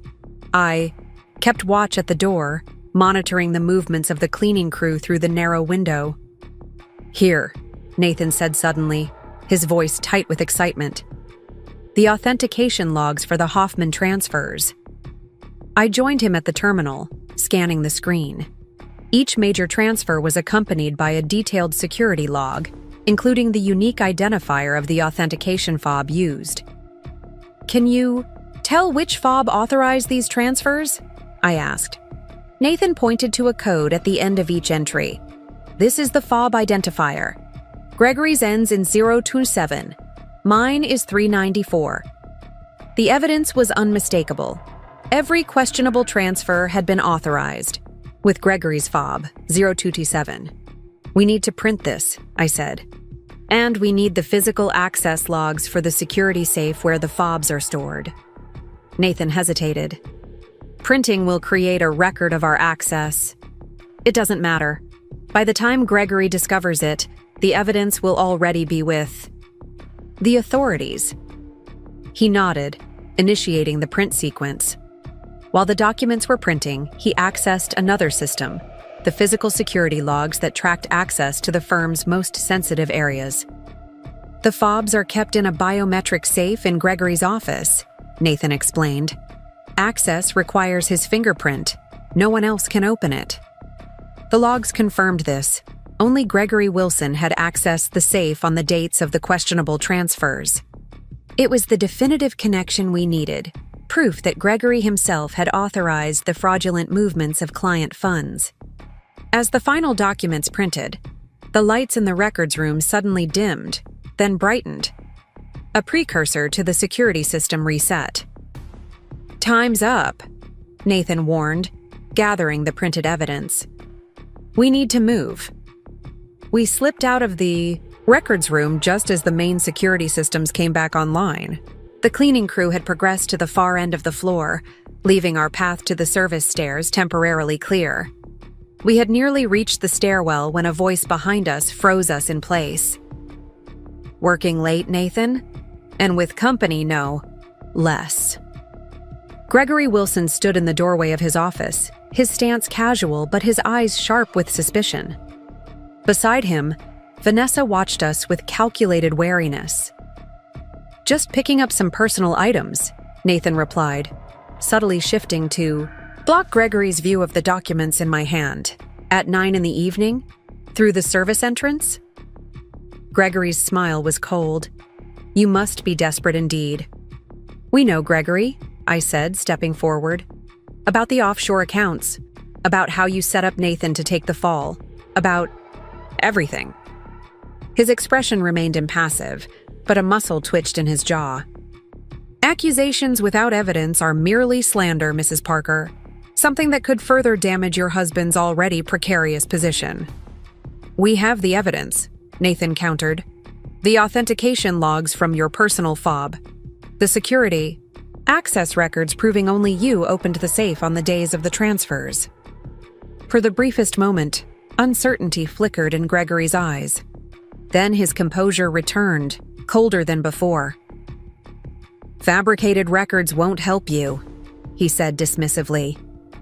"The authorities already have my statement regarding your activities, Nathan. Your desperate attempt to implicate me will only add obstruction of justice to your charges." "It's over, Gregory," I insisted. "Martin Delaney's evidence is already with FINRA. These logs merely confirm what they already suspect." At the mention of Martin's name, Vanessa stepped forward. "You're bluffing. Martin's evidence was destroyed years ago." "You'd be surprised what people keep when their lives and reputations are destroyed," I replied, watching her confidence waver. Gregory assessed the situation with calculating eyes. "Even if you have these supposed logs, they won't leave this building. Security is quite thorough these days, especially regarding unauthorized document removal." As if on cue, the elevator chimed, and 2 security guards emerged. Gregory's smile widened fractionally. "Perfect timing, gentlemen. We appear to have a security breach. Mr. Parker and his wife have accessed confidential records without authorization. Please escort them to the security office while I contact the authorities." The guards advanced, their expressions professionally blank. Nathan and I exchanged quick glances.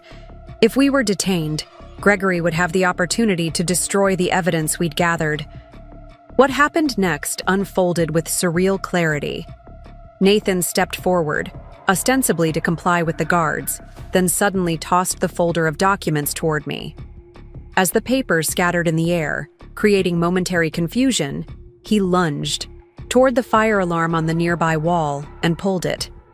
The piercing wail of the alarm filled the space, accompanied by flashing lights and the distant sound of emergency doors unlocking automatically.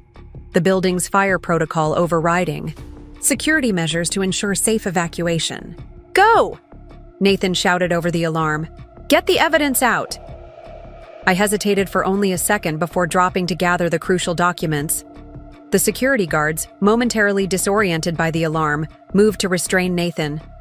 Gregory lunged toward me, his composed facade cracking to reveal naked desperation. "Stop her," he commanded, but it was too late. I had already slipped past him into the stairwell, clutching the evidence tightly. Behind me, I heard scuffling and shouting, but I didn't look back. The alarm had triggered an automatic notification to the fire department. Within minutes, the building would be swarming with emergency responders. I raced down the stairs, heart pounding in rhythm with my footsteps. 3 floors down, the door to the stairwell burst open, and Vanessa appeared, her face flushed with exertion. "Jessica, wait!" she called.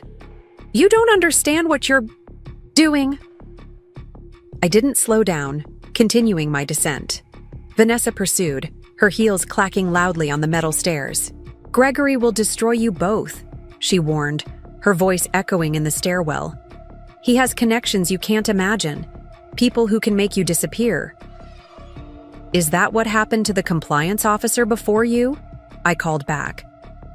"The one who moved to New Zealand under mysterious circumstances." Her footsteps faltered momentarily. "That was different. She threatened to go public. You still have a chance to walk away from this."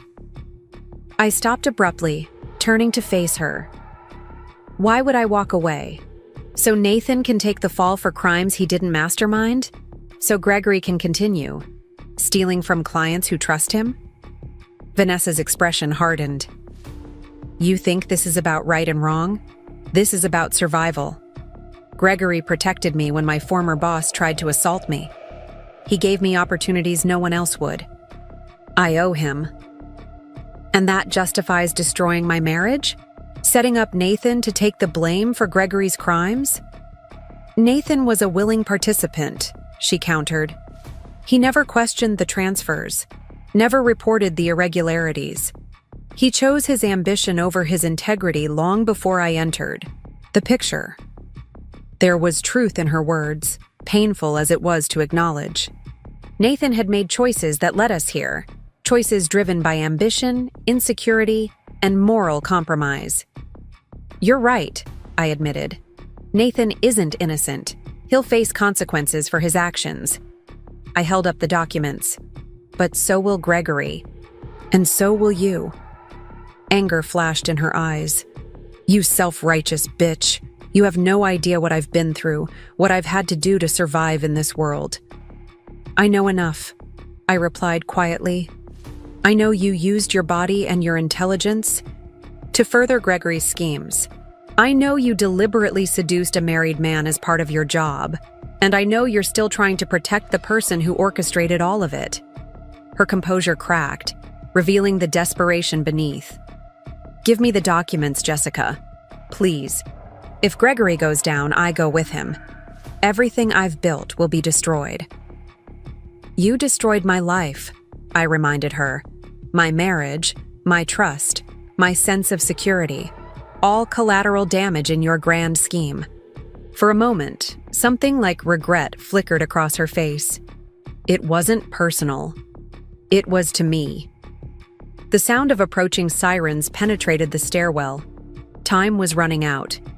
Vanessa made a sudden lunge for the documents, catching me off guard. We grappled briefly, papers scattering on the stairs between us. "Stop!" I gasped, struggling to maintain my grip on the core evidence. "This won't help you!" Vanessa pressed her advantage, using her height and desperation to wrench several pages from my hands. But as she turned to flee upstairs with her captured documents, the stairwell door below us burst open. Firefighters in full gear poured in, followed by police officers responding to the alarm. "What's going on here?" demanded one of the officers, taking in the scene. 2 women struggling on the stairs, scattered papers between them. "Financial fraud evidence," I said quickly, gathering the remaining documents. "This woman is trying to destroy evidence of crimes committed by Gregory Wilson, a partner at this firm." Vanessa froze, trapped between the approaching officers and the damning evidence in her hands. The fight seemed to drain from her all at once, her shoulders slumping in defeat. "Ms. Collins?" One of the officers stepped forward. "We've been looking for you. We have some questions about offshore accounts linked to your name." The look she gave me then was complex. Anger, fear, and something that might have been reluctant respect. Without another word, She handed the documents she'd seized to the nearest officer. "I want immunity," she said quietly, "in exchange for everything I know about Gregory Wilson's operations." As the officers led Vanessa away, I leaned against the wall, the adrenaline that had fueled me suddenly evaporating. The documents I'd fought so hard to protect were now in official hands. Whatever happened next would be beyond my control. Outside, the night air was cool against my flushed skin. Emergency vehicles lined the street, their lights painting the scene in surreal blues and reds. Employees evacuated from the building clustered on the sidewalk, watching with varying degrees of concern and curiosity. I spotted Nathan in handcuffs, being escorted to a police car. Our eyes met briefly across the distance. In that moment, the complexity of my feelings toward him crystallized. Anger at his betrayal, sadness for what we'd lost, and a strange, reluctant respect for his final act of sacrifice. As the car drove away, I felt a peculiar lightness. Not happiness exactly, but the unburdening that comes with truth finally exposed. Whatever the future held, it would be built on honesty rather than illusion. Diana found me there, standing amidst the chaos. She must have seen the news of the alarm on social media or heard from one of our mutual friends. Without a word, she wrapped me in a fierce hug that unleashed the tears I'd been holding back. "It's over," I whispered against her shoulder. "Everything's over." "No," she countered gently, pulling back to meet my eyes. "Everything's just beginning." 6 months passed like a fever dream, intense, disorienting, occasionally nightmarish, but ultimately cleansing. Spring had returned to Portland, cherry blossoms lining the streets like nature's own celebration of renewal. The legal aftermath of that night unfolded more dramatically than even I could have anticipated.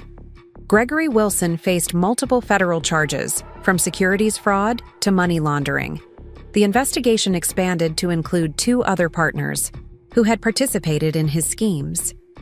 Nathan, despite his cooperation with authorities, received a 5-year sentence, reduced from the potential 15 to 20 he had initially faced. His willing participation in the fraud, even under Gregory's direction, couldn't be excused entirely.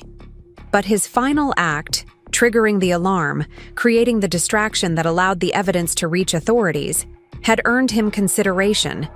During sentencing, Vanessa negotiated a more complex deal. In exchange for comprehensive testimony about Gregory's operations, she received immunity for some charges and reduced sentences for others. She would serve 18 months in a minimum security facility, followed by probation and community service. The firm itself didn't survive the scandal. Clients withdrew their assets en masse, employees scattered to competitors, and the once prestigious address now housed a tech startup with no connection to the financial industry.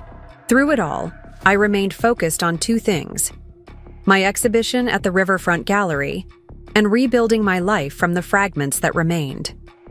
The exhibition opened 3 weeks after that fateful night, though with a completely different collection than originally planned.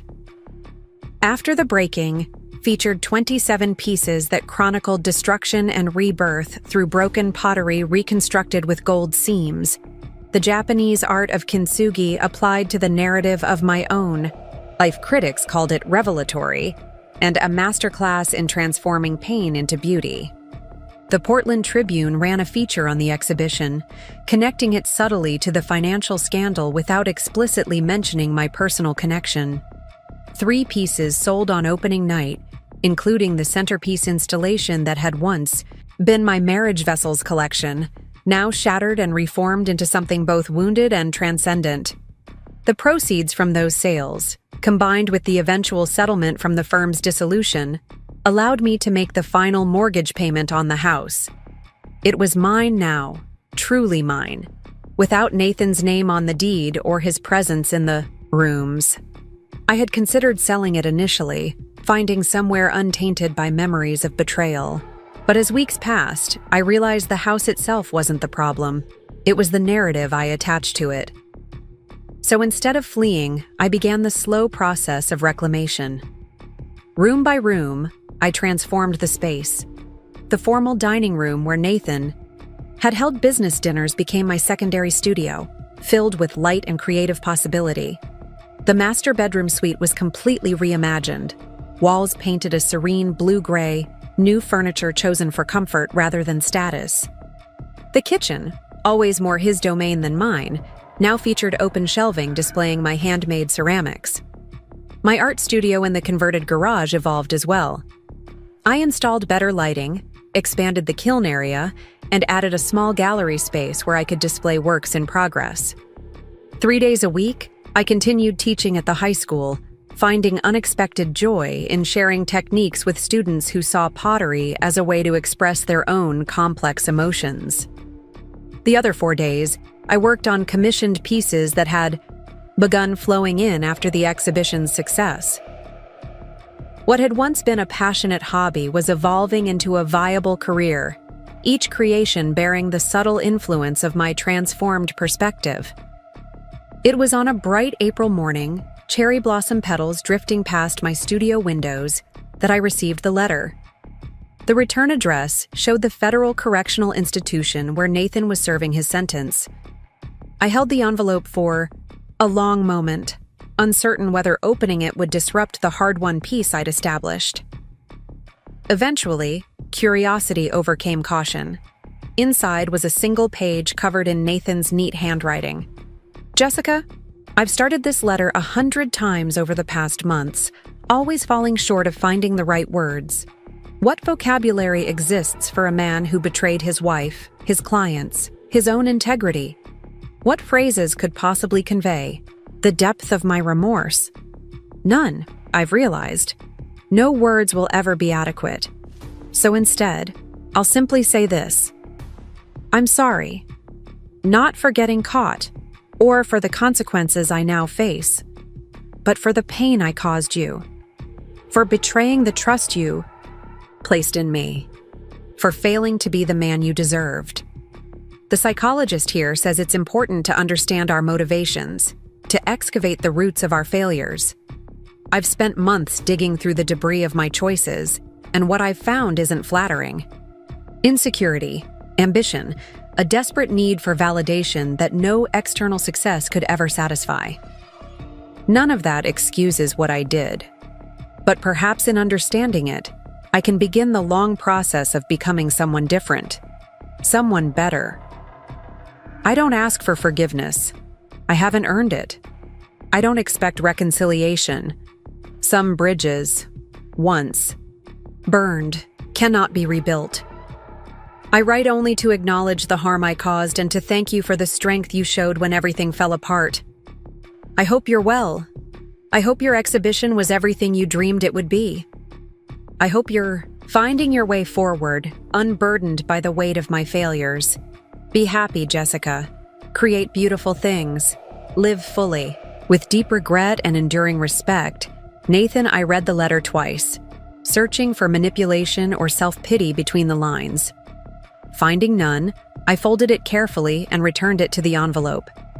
Unlike the angry, desperate man who had been led away in handcuffs 6 months ago, the voice in this letter seemed genuinely reflective. Whether that reflection would lead to lasting change was impossible to know. What I did know was that his words, while acknowledged, no longer held power over my emotional state. I could read his apology without being thrown back into turmoil. I could wish him well on his journey toward redemption without feeling responsible for it. This, perhaps, was the true measure of my healing. I placed the letter in a box containing other artifacts from my former life. Wedding photos, anniversary cards, the key to our first apartment, a time capsule of a completed chapter, rather than an open wound requiring constant attention. The doorbell rang, interrupting my reflections. Outside stood Marcus and Diana, bearing flowers and a bottle of champagne. "We're not interrupting, are we?" Diana asked as I welcomed them inside. "Just finishing some studio work," I assured. "Hercule, what's the occasion?" Marcus grinned, brandishing the champagne. "You haven't checked your email today, have you?" I've been at the wheel since dawn. Why? Diana practically vibrated with excitement. The Portland Arts Council grant.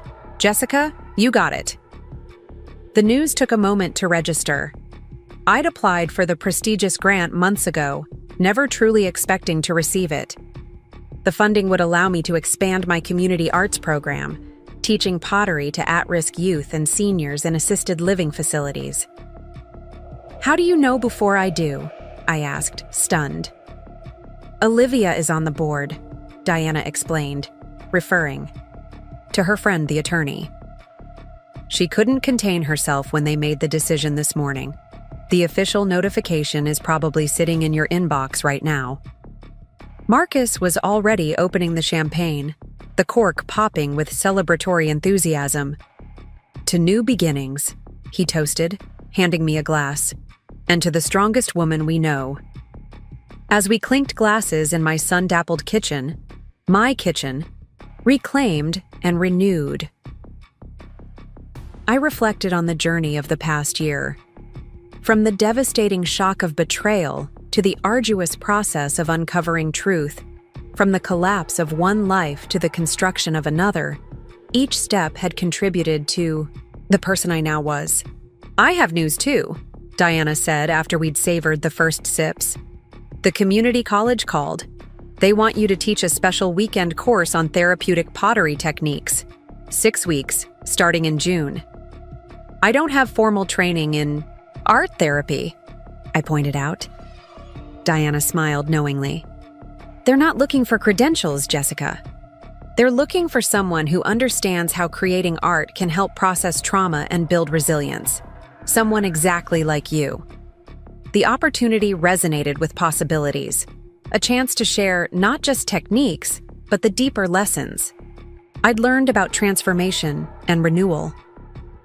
I'll think about it, I promised, though we all knew I would accept. After Diana and Marcus left, I returned to my studio, drawn to the piece I'd been working on that morning.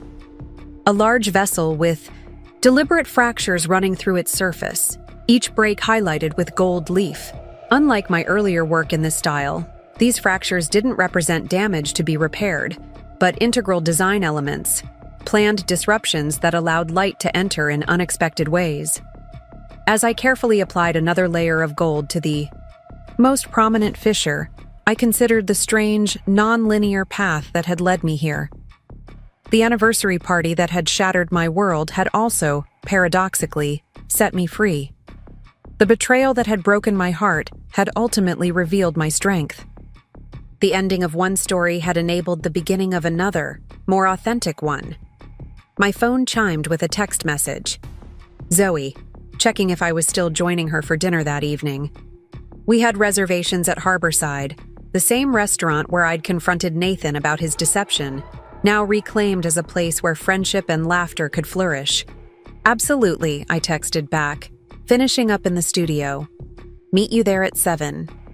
I returned to my work, hands steady as they traced gold along the vessel's intentional breaks. Outside, cherry blossoms continued their gentle descent. Nature's reminder that renewal follows release, that beauty emerges from cycles of ending and beginning. The woman I had become in the aftermath of betrayal was not the woman I had been. Before, not better or worse necessarily, but more authentically myself. More aware of both my vulnerability and my resilience. More committed to creating beauty from brokenness, both in clay and in life. The anniversary party that had changed everything was now simply part of my story, not the conclusion, but a pivotal moment in a continuing narrative. The mistress who had appeared that night, thinking to claim my husband and my dignity, had instead inadvertently set in motion events that would reveal my true capacity for growth and transformation. And my response, which had indeed left the room silent that night, had evolved into something far more powerful than words, a life rebuilt on my own terms, shaped by my own hands, fired in the kiln of adversity until it emerged both stronger and more beautiful than before. As evening light filtered through my studio windows, I placed the finished vessel on a shelf to dry, already envisioning the next piece in this evolving collection. Tomorrow would bring new clay, new challenges, new opportunities to create meaning from experience, and I was ready for all of it. 1 year after the exhibition that marked my professional rebirth, I found myself standing in front of a classroom at Willamette Valley Community College. 20 eager faces looked back at me, a diverse group ranging from college students to retirees, all drawn to my weekend course on therapeutic pottery techniques. Art isn't just about creating something beautiful, I told them, moving between the pottery wheels. It's about expressing what can't be articulated in words, about transforming raw material into meaning, about finding wholeness in the process of creation, even when life feels fragmented. A young woman in the front row, barely 20, with anxious eyes that reminded me of myself at that age, raised her hand. But what if you're not good at it? What if what you make is ugly? I smiled, remembering my own early struggles with clay. The therapeutic value isn't in the perfection of the final piece, but in the process itself. Some of my most meaningful work emerged from what I initially considered failures. As if to demonstrate, I pulled out a small bowl from my teaching collection. It was deliberately asymmetrical, with visible fingerprints along the rim and a crack running down one side, sealed with gold. This piece taught me more than any perfect vessel could have, I explained, passing it around. The Japanese call this technique kintsugi, highlighting breaks rather than hiding them, treating damage as part of an object's history rather than something to disguise. Like emotional scars, observed an older gentleman in the back, his weathered hands already stained with clay. Exactly, I nodded. We all carry breaks and repairs. The question is whether we try to hide them or incorporate them into our understanding of ourselves. The class settled into focused work after that, 20 pairs of hands finding their own relationship with the clay. I moved among them, offering guidance, making adjustments, encouraging exploration rather than perfection. Teaching had become an unexpected source of healing for me. Each student brought their own story to the clay: grief, anxiety, transition, celebration, and watching them work through those narratives in tangible form reminded me of art's power to transform experience into meaning. Professor Parker? I turned to find the young woman from the front row, Emma, struggling with her wheel. The clay had collapsed into an amorphous lump for perhaps the third time. I can't get it centered, she said, frustration evident in her voice. Every time I think I've got it, it wobbles out of control. I sat beside her, demonstrating the gentle but firm pressure needed. Centering is the foundation of everything that follows, I explained. It requires patience and presence. You can't rush it, and you can't be distracted by thoughts of the finished piece. Kind of like life, she observed wryly. Very much like life, I agreed, guiding her hands back to the clay. Try again. Focus on the connection between your hands and the material. Feel the subtle shifts. By the end of the 3-hour session, Emma had successfully centered her clay and created a small, wobbly bowl. It wasn't technically accomplished, but the pride in her eyes as she placed it on the drying rack spoke to something deeper than aesthetic achievement. Same time next Saturday? I reminded everyone as they packed up. And remember, practice during the week if you can. The relationship with clay builds through consistent engagement. As the classroom emptied, Diana appeared in the doorway, her presence a welcome surprise. Though we spoke regularly, her busy schedule as a hospital administrator meant our in-person visits had become less frequent. "Thought I'd surprise you?" she said, hugging me warmly.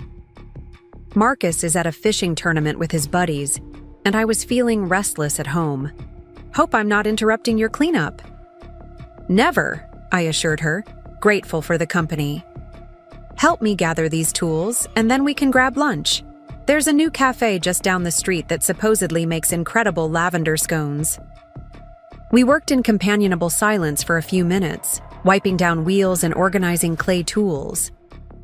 Diana had become familiar with my teaching practice, occasionally sitting in on classes when her schedule permitted. "You're really good at this," she observed, watching me carefully wrap unfinished student pieces for storage. "Teaching, I mean. You have a way of seeing what each person needs." "It's just experience," I demurred. "I've made every possible mistake. With clay. Makes it easier to recognize the struggles in others." Diana shook her head. "It's more than that. You connect with people. Help them translate their emotions into something tangible. It's a gift, Jessica." Her words warmed me, not just for the compliment, but for the recognition of how far I'd come. A year and a half ago, I'd been defined primarily as Nathan's wife, my artistic practice relegated to hobby status. Now I moved between multiple professional identities: teacher, working artist, community program director, each role enriching the others. After securing the classroom, we walked the few blocks to Wildflower Cafe, a sunny space filled with local art and the scent of fresh-baked goods. The hostess seated us by a window overlooking a small courtyard garden. "So, Diana," said once we'd ordered, her tone shifting to something more careful. "I have news." Something in her expression made me set down my water glass. "Is it about Nathan?"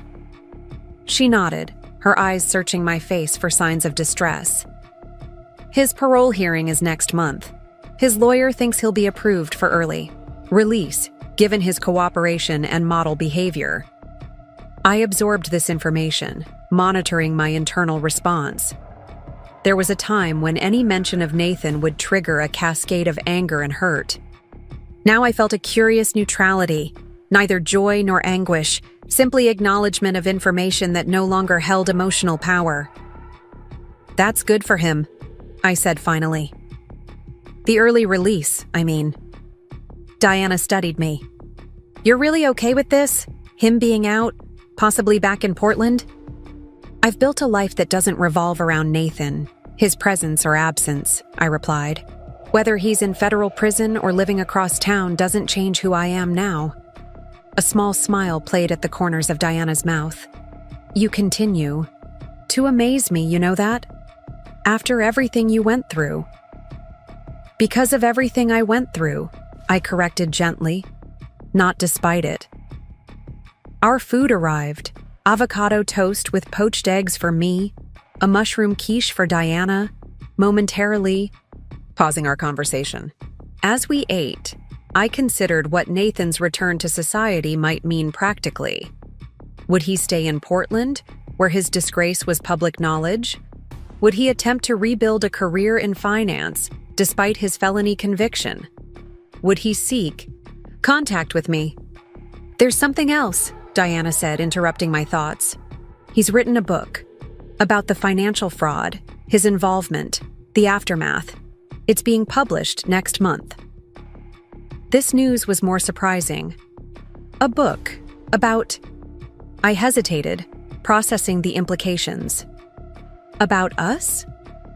Primarily about the firm, from what I understand? Gregory's schemes, the systematic corruption, how it all unraveled. But... She hesitated. "You're in it. Your role in exposing the truth." A complicated mix of emotions surfaced. Curiosity, apprehension, a touch of indignation. My story was mine to tell, yet Nathan had apparently incorporated it into his narrative. "His lawyer sent an advance copy," Diana continued, reaching into her bag to produce a bound manuscript. "He wanted you to have the opportunity to read it before publication, to raise any concerns about how you're portrayed." I stared at the manuscript without touching it. The title page read, "House of Cards, Confession of a Financial Fraudster," with Nathan's name below. "I'll understand if you'd rather not," Diana said gently. "No one would blame you for maintaining your distance." I considered refusing, protecting the hard-won peace I'd established. But curiosity won out. I took the manuscript, feeling its weight, literal and metaphorical. I'll read it, I decided. Not today, but soon. Diana squeezed my hand. You don't owe him anything, you know. Not your time, not your attention, certainly not your forgiveness. I know, I assured her. This isn't about what I owe Nathan. It's about understanding the full story, his perspective, his rationalizations. Knowledge is its own form of power. We finished lunch, conversation shifting to lighter topics. Diana's plans for her garden, my upcoming exhibition in Seattle, a film we both wanted to see. By the time we parted with promises to meet for dinner the following week, the manuscript had been tucked into my bag, its presence momentarily forgotten. That evening, I sat in my studio, surrounded by works in progress. The manuscript lay on my desk, still untouched. Outside, spring rain pattered against the skylights, creating a soothing backdrop for contemplation.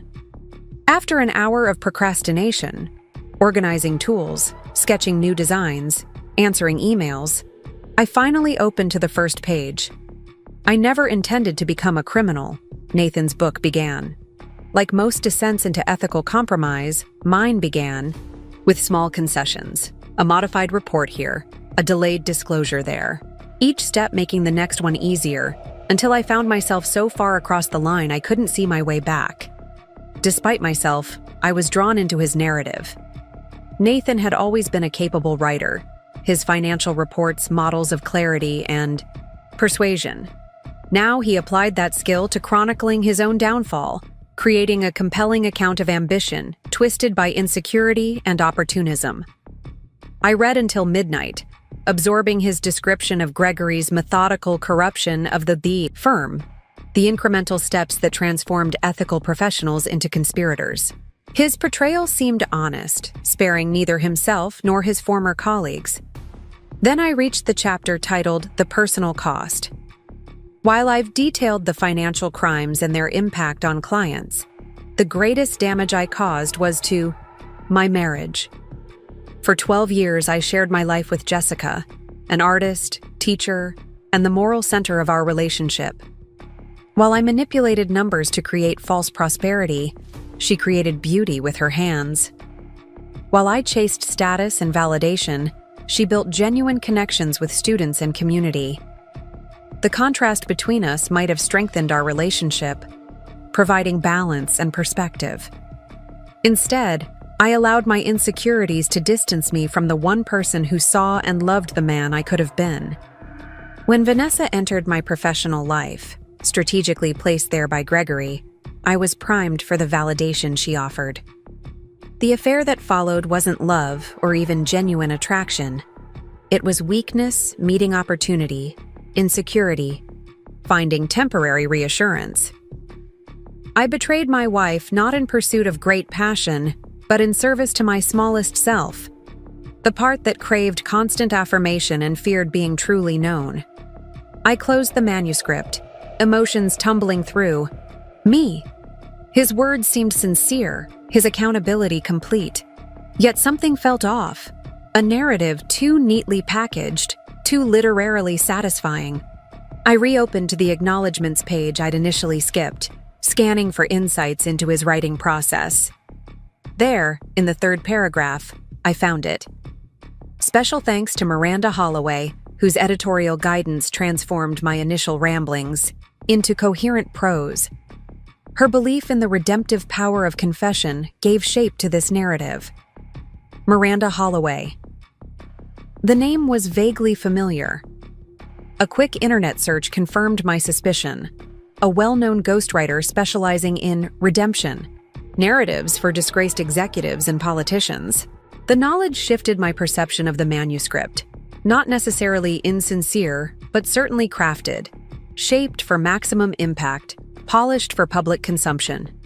Nathan's truth filtered through professional editorial sensibilities. I set the manuscript aside, neither accepting nor rejecting its narrative. Perhaps the question wasn't whether it was completely authentic, but whether the accountability it expressed would translate into changed behavior. The following morning, I woke, early, mind still processing what I'd read.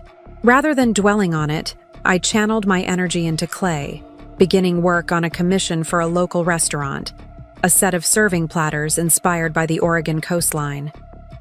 The physical work provided clarity. By noon, I'd reached a decision. About the manuscript, I called Diana, who answered on the second ring. I read it, I told her without preamble. And? Her tone was carefully neutral. It's well written, I said. Thoughtful, even. But it's also clearly been ghostwritten and edited for public consumption.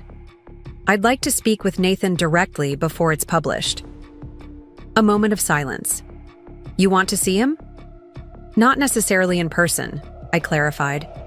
A phone call would suffice, but I have questions that the book doesn't answer, at least not authentically. I'll let his lawyer know, Diana promised. Are you sure about this? Opening that door? It's not a door, it's a window, I replied. A brief, controlled exchange to satisfy my need for unfiltered truth. After that, we both continue on our separate paths. 3 days later, I received the call. The prison number appeared on my screen, momentarily transporting me back to the tumultuous period after Nathan's arrest, when similar calls had been filled with pleas and explanations I wasn't ready to hear. This time, I answered calmly, "Hello, Nathan." Jessica. His voice sounded different, the polished confidence replaced by something more subdued. "Thank you for taking my call." "Diana says you're up for parole next month." "Yes." A pause. "My lawyer is optimistic." The small talk felt absurd given our history, yet necessary as a bridge to more substantive conversation. "I read your manuscript," I said, moving us forward. "And?" The anxiety in his voice was palpable even through the prison phone system. "It's well crafted, professional. Miranda Holloway did an excellent job." A beat of silence. "Ah, you noticed that." "Of course I noticed. I was married to you for 12 years, Nathan. I know your writing voice." He sighed. "The publisher insisted on editorial support. The raw version was too. Unstructured. But the content is mine. The experience is authentic. Including the parts about me? About our marriage?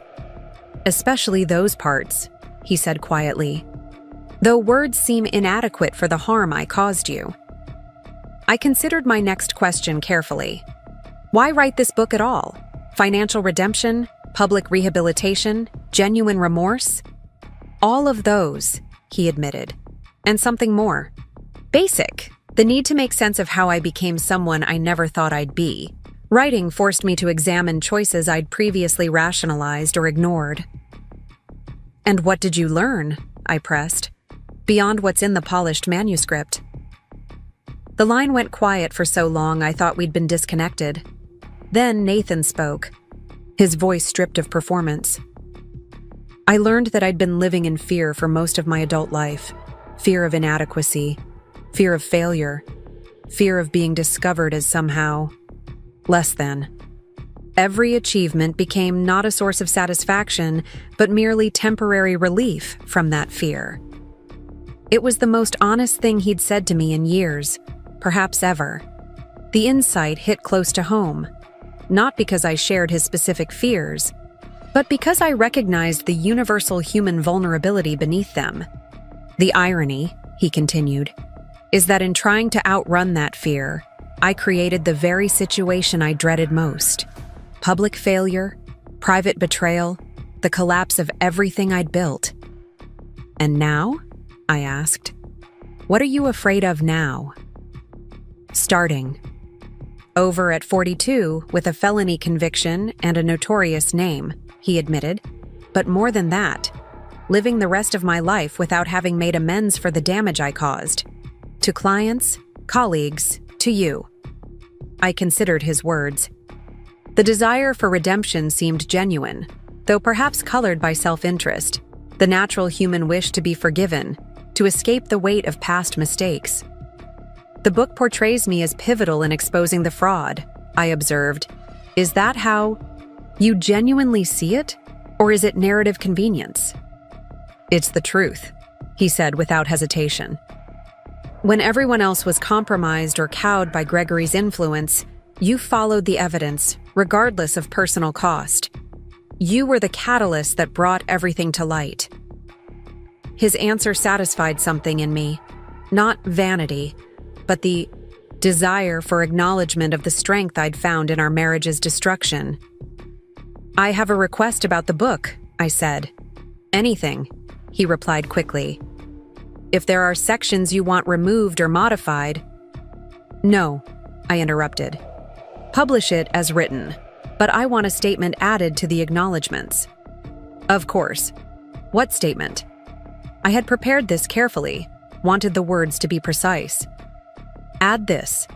To Jessica Parker, who demonstrated more courage in the aftermath of betrayal than I showed in years of ethical compromise. She neither requests nor requires my apology, but has earned my enduring respect. The line went quiet again. When Nathan spoke, his voice was thick with emotion. Thank you for allowing me to include that. It's more generous than I deserve. It's not about what you deserve, I clarified. It's about what's true. We spoke for a few minutes more. Practical matters about the book's release, his post-parole plans to move to Seattle rather than Portland, his tentative steps toward rebuilding a life outside prison. Throughout, I maintained a compassionate distance, engaged but not entangled. Before we end this call, Nathan said, there's something else you should know, something not in the book. I tensed slightly. What is it? Vanessa contacted me last month. Her sentence ends soon, and I kept my voice neutral, though the mention of her name still evoked complicated feelings. She wanted to apologize, I think, for her role in everything. She asked about you, how you were doing. What did you tell her? The truth, he said, simply, that you had rebuilt your life beautifully without either of us in it, that your art and teaching were flourishing, that you had shown more resilience than both of us combined. I nodded, forgetting momentarily that he couldn't see me. That's accurate. She's writing a book too, he added, about women in finance, power dynamics, the choices she made. She'd like to interview you for it. The request was so unexpected I laughed aloud. Seriously? She wants to interview the woman whose marriage she helped destroy as part of a financial fraud scheme? I told her it was unlikely you'd agree, Nathan said, but she asked me to pass along the request anyway. I considered the audacity of it, the strange full-circle quality. Once the initial surprise faded, I found myself intrigued rather than offended. What would such a conversation reveal? What insights might emerge from two women who had occupied opposite positions in the same destructive dynamic? Tell her she can contact me through Diana, I decided. I'm not promising anything, but I'm willing to hear what she has to say. As we ended the call, I realized something had shifted. Not a dramatic transformation, but a subtle realignment. The conversation had provided a kind of closure that the legal proceedings, for all their justice, had not offered. A human recognition of harm caused and strength found, untethered from courtrooms and formal statements. The next morning, I returned to my pottery wheel with renewed focus. The commissioned platters took shape beneath my hands, each one unique yet part of a cohesive collection. As I worked, I reflected on the curious path that had led me here, how betrayal had become catalyst, how ending had become beginning. My phone chimed with a text from Zoe. Just saw the announcement about Nathan's book. You okay? I smiled at her concern. More than okay, I replied. Working on new pieces. Life goes on. And it did.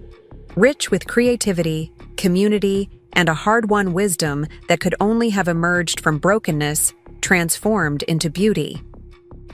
That afternoon, I received an email from the Seattle Arts Foundation inviting me to participate in their Annual ceramic exhibition. Another opportunity, another expansion of my professional world. I accepted immediately, already envisioning new pieces that would incorporate the techniques I'd been developing. As I prepared for my evening pottery class at the community center, a free program for teens from underserved neighborhoods, I considered how profoundly my definition of success had changed.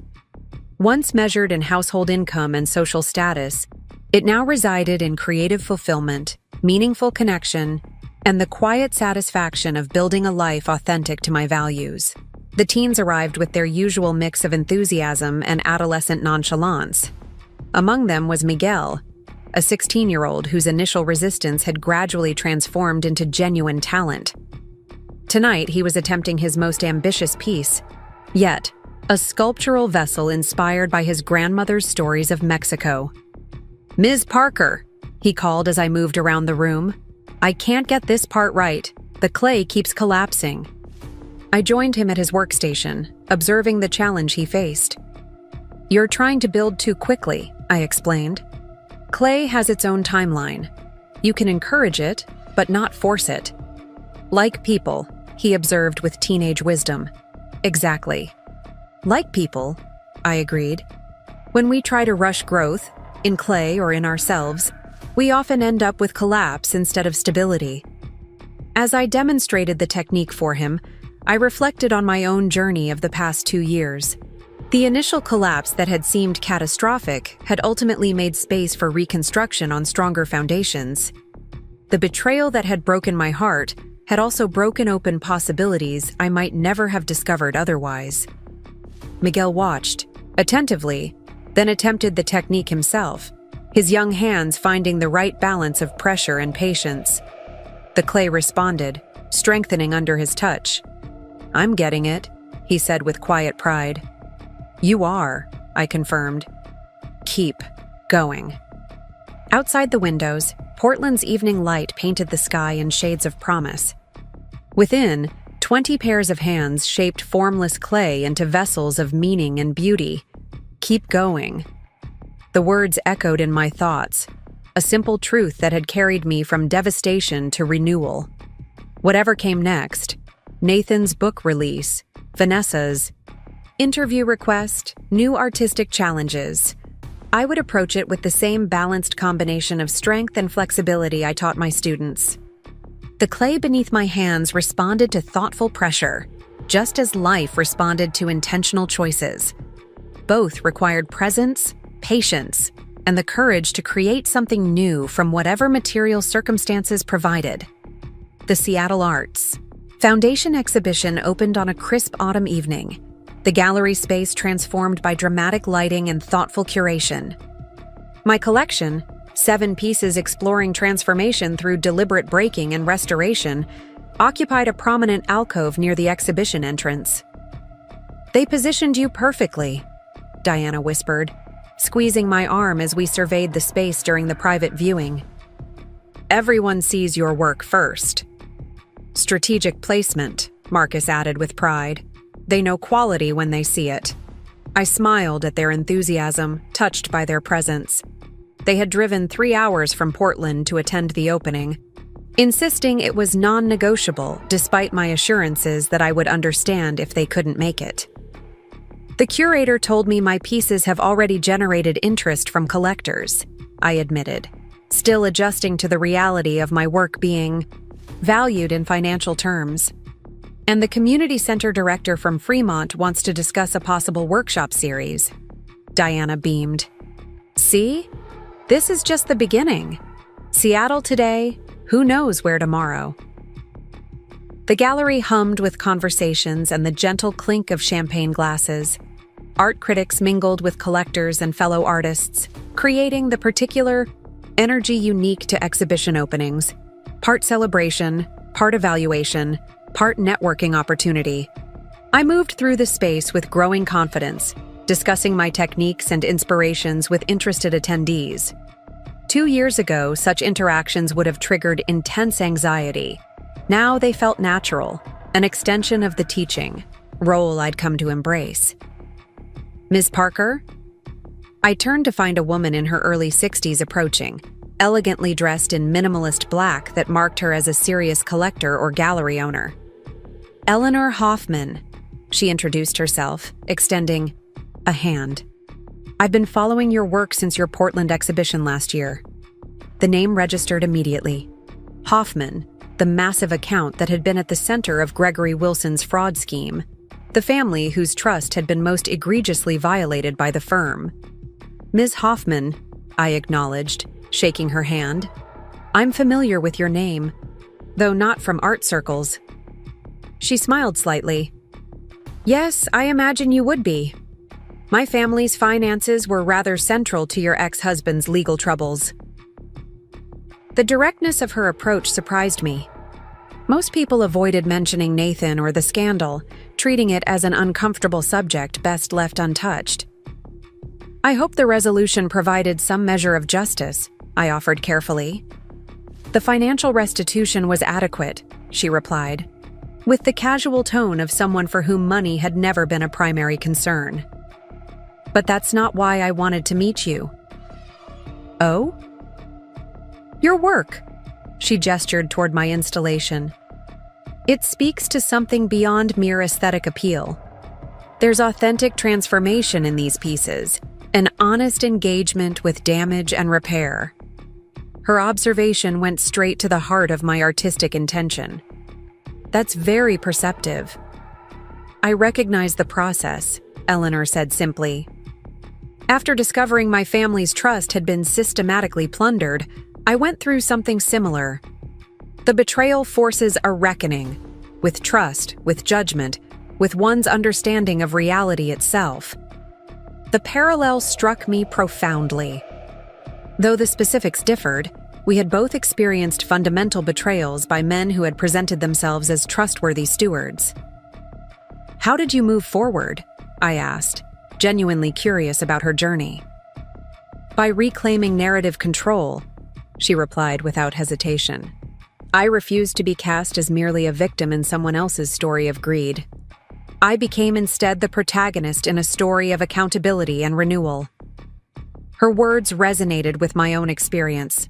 The shift from passive recipient of betrayal to active agent of justice and personal reconstruction. "That's why I'm interested in acquiring your centerpiece," Eleanor continued, indicating the largest work in my collection. A vessel that had been broken into 17 distinct pieces, then reconstructed with gold seams to create a form more complex and compelling than the original. "The Fracturing," I supplied its title. "Precisely. It captures both the breaking and the becoming." She studied me thoughtfully. "Would you consider a commission as well? I'm establishing a foundation focused on financial literacy for women. Our headquarters could benefit from a signature piece that embodies transformation through adversity." The opportunity was significant, both financially and as a platform for my work to engage with a meaningful cause. We exchanged contact information, agreeing to discuss details over lunch the following week. As Eleanor moved on to view other exhibitions, Diana appeared at my elbow. "Was that Eleanor Hoffman, of the Hoffman Trust?" I nodded, still processing the encounter. "She wants to buy The Fracturing and commission a new piece for her foundation." Diana's eyes widened. "Jessica, that's huge. The Hoffmans are major art patrons. Their collection is internationally renowned.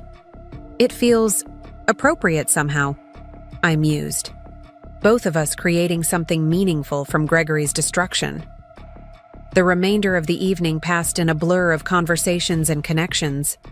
By the time the event concluded, I had sold 5 pieces, received 2 commission inquiries, and been invited to speak at a symposium on therapeutic arts practices at the University of Washington. Later, in the quiet of my hotel room, I sat by the window overlooking Seattle's twinkling skyline, reflecting on Eleanor's words about reclaiming narrative control.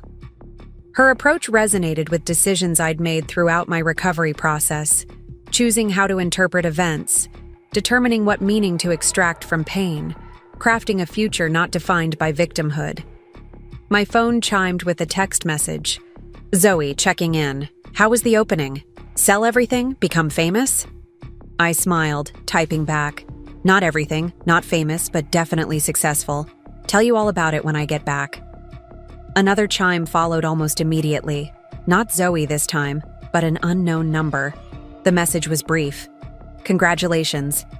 On the Seattle exhibition, your work continues to evolve beautifully. V. Vanessa. I stared at the text, unsure how to feel about this unexpected contact. Diana must have mentioned the exhibition to Nathan during one of their visits, and he to Vanessa during their book collaboration. I considered ignoring it, maintaining the boundary I'd established. But curiosity won out. Thank you. How did you know about the exhibition? I replied. The response came quickly. I follow your career online. Hope that's not unsettling. Your transformation from that night at the anniversary party has been remarkable to witness, even from a distance. The mention of the anniversary party, the night that had changed everything, sent a brief shiver of remembered pain through me. But it was dulled now, a phantom sensation rather than fresh wound. Writing about it in your book? I asked directly. Only with your permission. That's actually why I've been wanting to talk. To hear your perspective rather than assuming or projecting. Her approach was different than I'd expected. More respectful, less presumptuous. Whether this represented genuine growth or calculated image rehabilitation was impossible to determine via text. I'll consider it, I replied after careful thought. When is your manuscript due? 3 months. No pressure intended. Your story is yours to tell or withhold. The exchange left me thoughtful. Vanessa had been both perpetrator and pawn in the events that dismantled my marriage, deliberately seducing Nathan as part of Gregory's scheme, yet also manipulated by forces she hadn't fully understood. People were rarely just villains or victims. Most existed in the complicated middle ground, making choices within constraints, acting sometimes from strength and sometimes from weakness. I set the phone aside without responding further, returning my attention to the Seattle skyline. Whatever decision I ultimately made about Vanessa's interview request, it would be from a position of strength rather than reactivity. My story was indeed mine to tell, or not, on my own terms. The following morning brought brilliant autumn sunshine streaming through my hotel window. I had arranged to meet with the Fremont Community Center director for brunch, followed by a visit to a clay supplier renowned for their specialized glazes. As I prepared for the day, my phone rang. Diana, calling earlier than expected. "Did I wake you?" she asked when I answered. "No, I've been up for hours. Too much coffee at the reception, probably." She hesitated, then continued with unusual caution. "I'm calling because, well, there's something you should know before you see it elsewhere." My mind raced through possibilities. Is it Nathan? Did something happen with his parole? No, nothing like that. It's about Gregory Wilson. The name still triggered an involuntary tension. What about him? He's dead. Apparent suicide in his minimum security facility. Marcus just saw it on the morning news. I sat on the edge of the bed, absorbing this unexpected development. Gregory had been sentenced to 12 years for his orchestration of the fraud scheme, a term many felt was insufficiently severe given the millions stolen and lives disrupted. How? I asked finally. Details are sparse, Diana replied. The news report just said he was found in his cell early this morning. No signs of foul play. A complex emotion swept through me, not satisfaction, or grief exactly, but a strange sense of conclusion. Gregory's death closed a chapter that had remained partially open despite the trials and sentencing. "Are you okay?" Diana asked when I didn't immediately respond. "Yes," I said truthfully. "It's not something I would have wished for, but I can't pretend to feel sorrow either." "No one would expect you to," she assured me. "I just wanted you to hear it from me, rather than seeing a headline or getting blindsided by a reporter's question." After ending the call, I stood by the window, watching the morning ferry cross Elliott Bay. Gregory Wilson had orchestrated destruction on a massive scale: financial, professional, personal. He had treated people as pieces on a chessboard, manipulating lives with calculated precision. Yet his death brought no sense of triumph or justice served. If anything, it felt like a final evasion, one last strategic move to avoid fully facing the consequences of his actions. My phone buzzed with a text from Nathan. "Just heard about Gregory. Thought you should know I had nothing to do with it," despite what some might assume. The defensive tone struck me as odd until I remembered the unsubstantiated rumors that had circulated during the trial. Whispers about Gregory's connections to more serious criminals. Suggestions that those he had implicated might seek retribution. "I never thought you did," I responded simply. "Are you okay?" he asked. The question mirrored Diana's, reflecting their shared concern about how Gregory's death might affect me. But the truth was, Gregory had already lost his power to impact my emotional state. "I'm fine," I wrote back. His story was already over for me. This is just a footnote. I continued with my day as planned, meeting the community center director and discussing the potential workshop series. We connected immediately, over shared ideas about art's therapeutic potential, particularly for communities facing economic and social challenges. "What you're describing isn't just art instruction," she said as we finished brunch. "It's emotional literacy through creative expression, exactly what our young people need." We outlined a 12-week program that would combine technical pottery, instruction with mindfulness, and personal narrative development. By the time we parted, the framework was established for what would become my first major community initiative outside Portland. At the clay supplier's studio later that afternoon, I lost myself in the sensory experience of testing new materials, the different textures of specialized clays, the rich potential of innovative glazes, the technical discussions with fellow artists about firing temperatures and chemical interactions. It was there, surrounded by the raw materials of my craft, that I finally processed my feelings about Gregory's death. The man who had viewed human relationships as merely tactical advantages had died alone in a prison cell. The architect of elaborate financial schemes had ended his own story in the most reductive way possible. There was a bleak symmetry to it, perhaps even a lesson about the ultimate emptiness of pursuing power and wealth through deception and manipulation. That evening, I received another text from Vanessa. "You've probably heard about Gregory. I'm struggling with how to feel. Thought you might understand that complexity." Her message surprised me with its vulnerability and implicit recognition of our shared experience as women whose lives had been significantly altered by Gregory's machinations. "I understand," I replied after consideration. "When someone has caused such harm, there's no simple emotional response to their death." "Exactly," she wrote back immediately. "Relief, closure, emptiness, lingering anger, all mixed together. Add confusion about how much agency he truly exerted versus how much we gave him through our own choices," I added, articulating a question that had occupied much of my healing journey. Her response was slow in coming. That's the hardest part.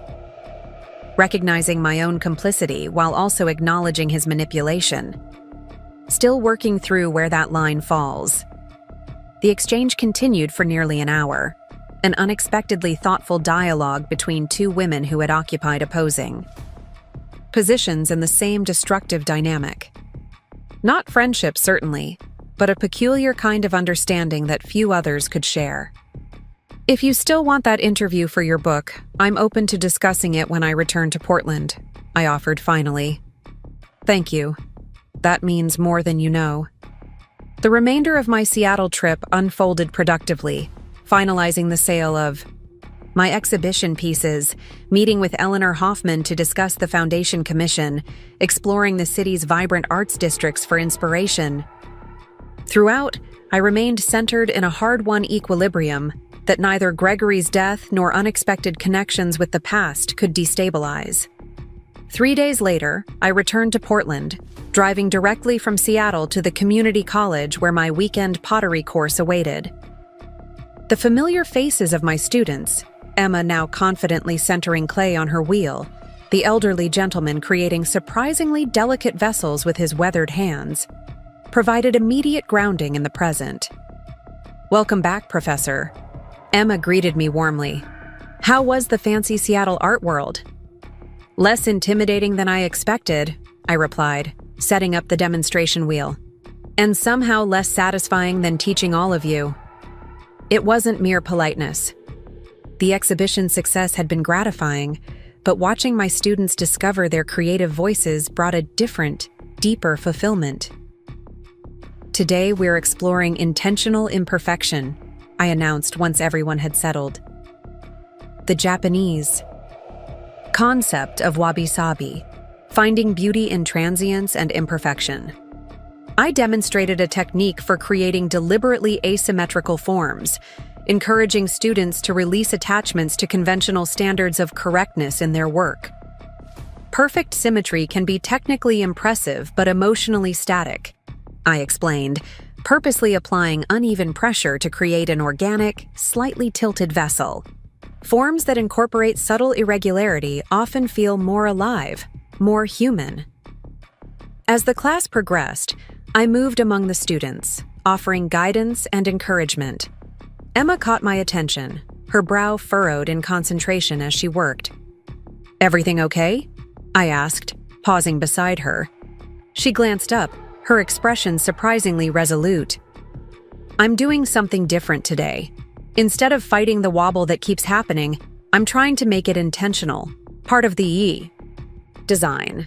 I watched as she carefully emphasized the natural irregularity that had previously frustrated her, transforming what might have been seen as a flaw into a distinctive artistic choice. "That's it exactly," I nodded appreciatively. "Working with the material's natural tendencies rather than against them." "I realized something," Emma said, not looking up from her work. "I've been trying to force the clay to be something it isn't, perfectly symmetrical, completely predictable. But maybe its character comes from those unpredictable elements." Her insight extended beyond pottery, reflecting a wisdom about life that many never fully grasp. "The unexpected turns often define who we become," I agreed, "even the painful ones." After class, I returned home to my quiet house, now fully and confidently mine in every sense. The renovation I'd begun 6 months earlier was complete. The space transformed to reflect my evolving aesthetic and practical needs. The formal dining room had become a planning studio for community art initiatives. The master bedroom now featured a reading nook overlooking the garden Diana had helped me redesign. A package waited on my porch, an advance copy of Nathan's book, now fully published and beginning its promotional cycle. I brought it inside but didn't immediately open it, instead moving through my evening routine with deliberate presence, preparing a simple dinner, responding to emails about upcoming workshops, sketching preliminary designs for Eleanor Hoffman's commission. Later, curled on my sofa with a glass of wine, I finally examined the book. The cover featured a stark image of a house of cards mid-collapse, Nathan's name and the title in bold typography beneath. I turned to the acknowledgements page, finding the statement I had requested included exactly as written. The finished book would soon be in bookstores nationwide, Nathan's perspective on our shared history available for public consumption. Yet this reality no longer threatened my sense of self or ownership of my own narrative. His story was his to tell, just as mine was mine. In the quiet evening hours, I began sketching more detailed concepts for the Hoffman Foundation Commission. Eleanor had specified only that the piece should embody transformation through adversity, otherwise giving me complete artistic freedom. As my pencil moved across paper, a design emerged that differed from my previous work. Rather than emphasizing breakage and repair, this concept explored emergence, how pressure and constraint could create entirely new forms rather than merely damaged versions of original structures. The central element would be a vessel that appeared to be shedding an outer layer, revealing a more refined form within. The technical challenges were significant, but the metaphorical resonance felt exactly right for a foundation dedicated to empowering women through financial education. When the design was complete, I sat back, satisfied with the direction. It represented not just a creative evolution, but a personal one, moving beyond defining myself in relation to past damage toward embracing continuous emergence and growth. My phone chimed with a message from Zoe. "Dinner tomorrow? Maya's bringing her new girlfriend. Could use moral support while I'm third wheeling." I smiled, typing back, "Absolutely. Should I bring dessert?" The simple exchange, friends making plans, normal life continuing, filled me with quiet gratitude. The extraordinary events that had begun with that devastating anniversary party had eventually given way to a new ordinary, one with deeper appreciation for friendship, creativity, and authentic connection. 2 years ago, I had watched my husband introduce his mistress at what should have been a celebration of our marriage. The ground beneath my feet had shifted irrevocably. Everything I thought I knew revealed as illusion. Yet from that catastrophic moment had emerged a life more genuine and fulfilling than what had been lost. Not despite the breaking, but because of it. Because shattering had revealed strengths and possibilities previously obscured. As I prepared for bed, I caught my reflection in the bathroom mirror. A woman approaching 40 with growing confidence. Etched in her expression and silvering strands beginning to appear in her dark hair. Not the woman I had expected to become, but perhaps the one I was always meant to be. My final thought before sleep claimed me was not of Nathan, Vanessa, or Gregory, the characters who had featured so prominently in my story's dramatic turning point. Instead, I thought of tomorrow's claywork, the commission design, the students whose creative journeys had become intertwined with my own. The past had shaped me, certainly, but it was the future, with its boundless creative potential, that now commanded my imagination and energy. The breaking had been necessary. The becoming was the gift. Up next, you've got 2 more standout stories right on your screen. If this one hit the mark, you won't want to pass these up. Just click and check them out.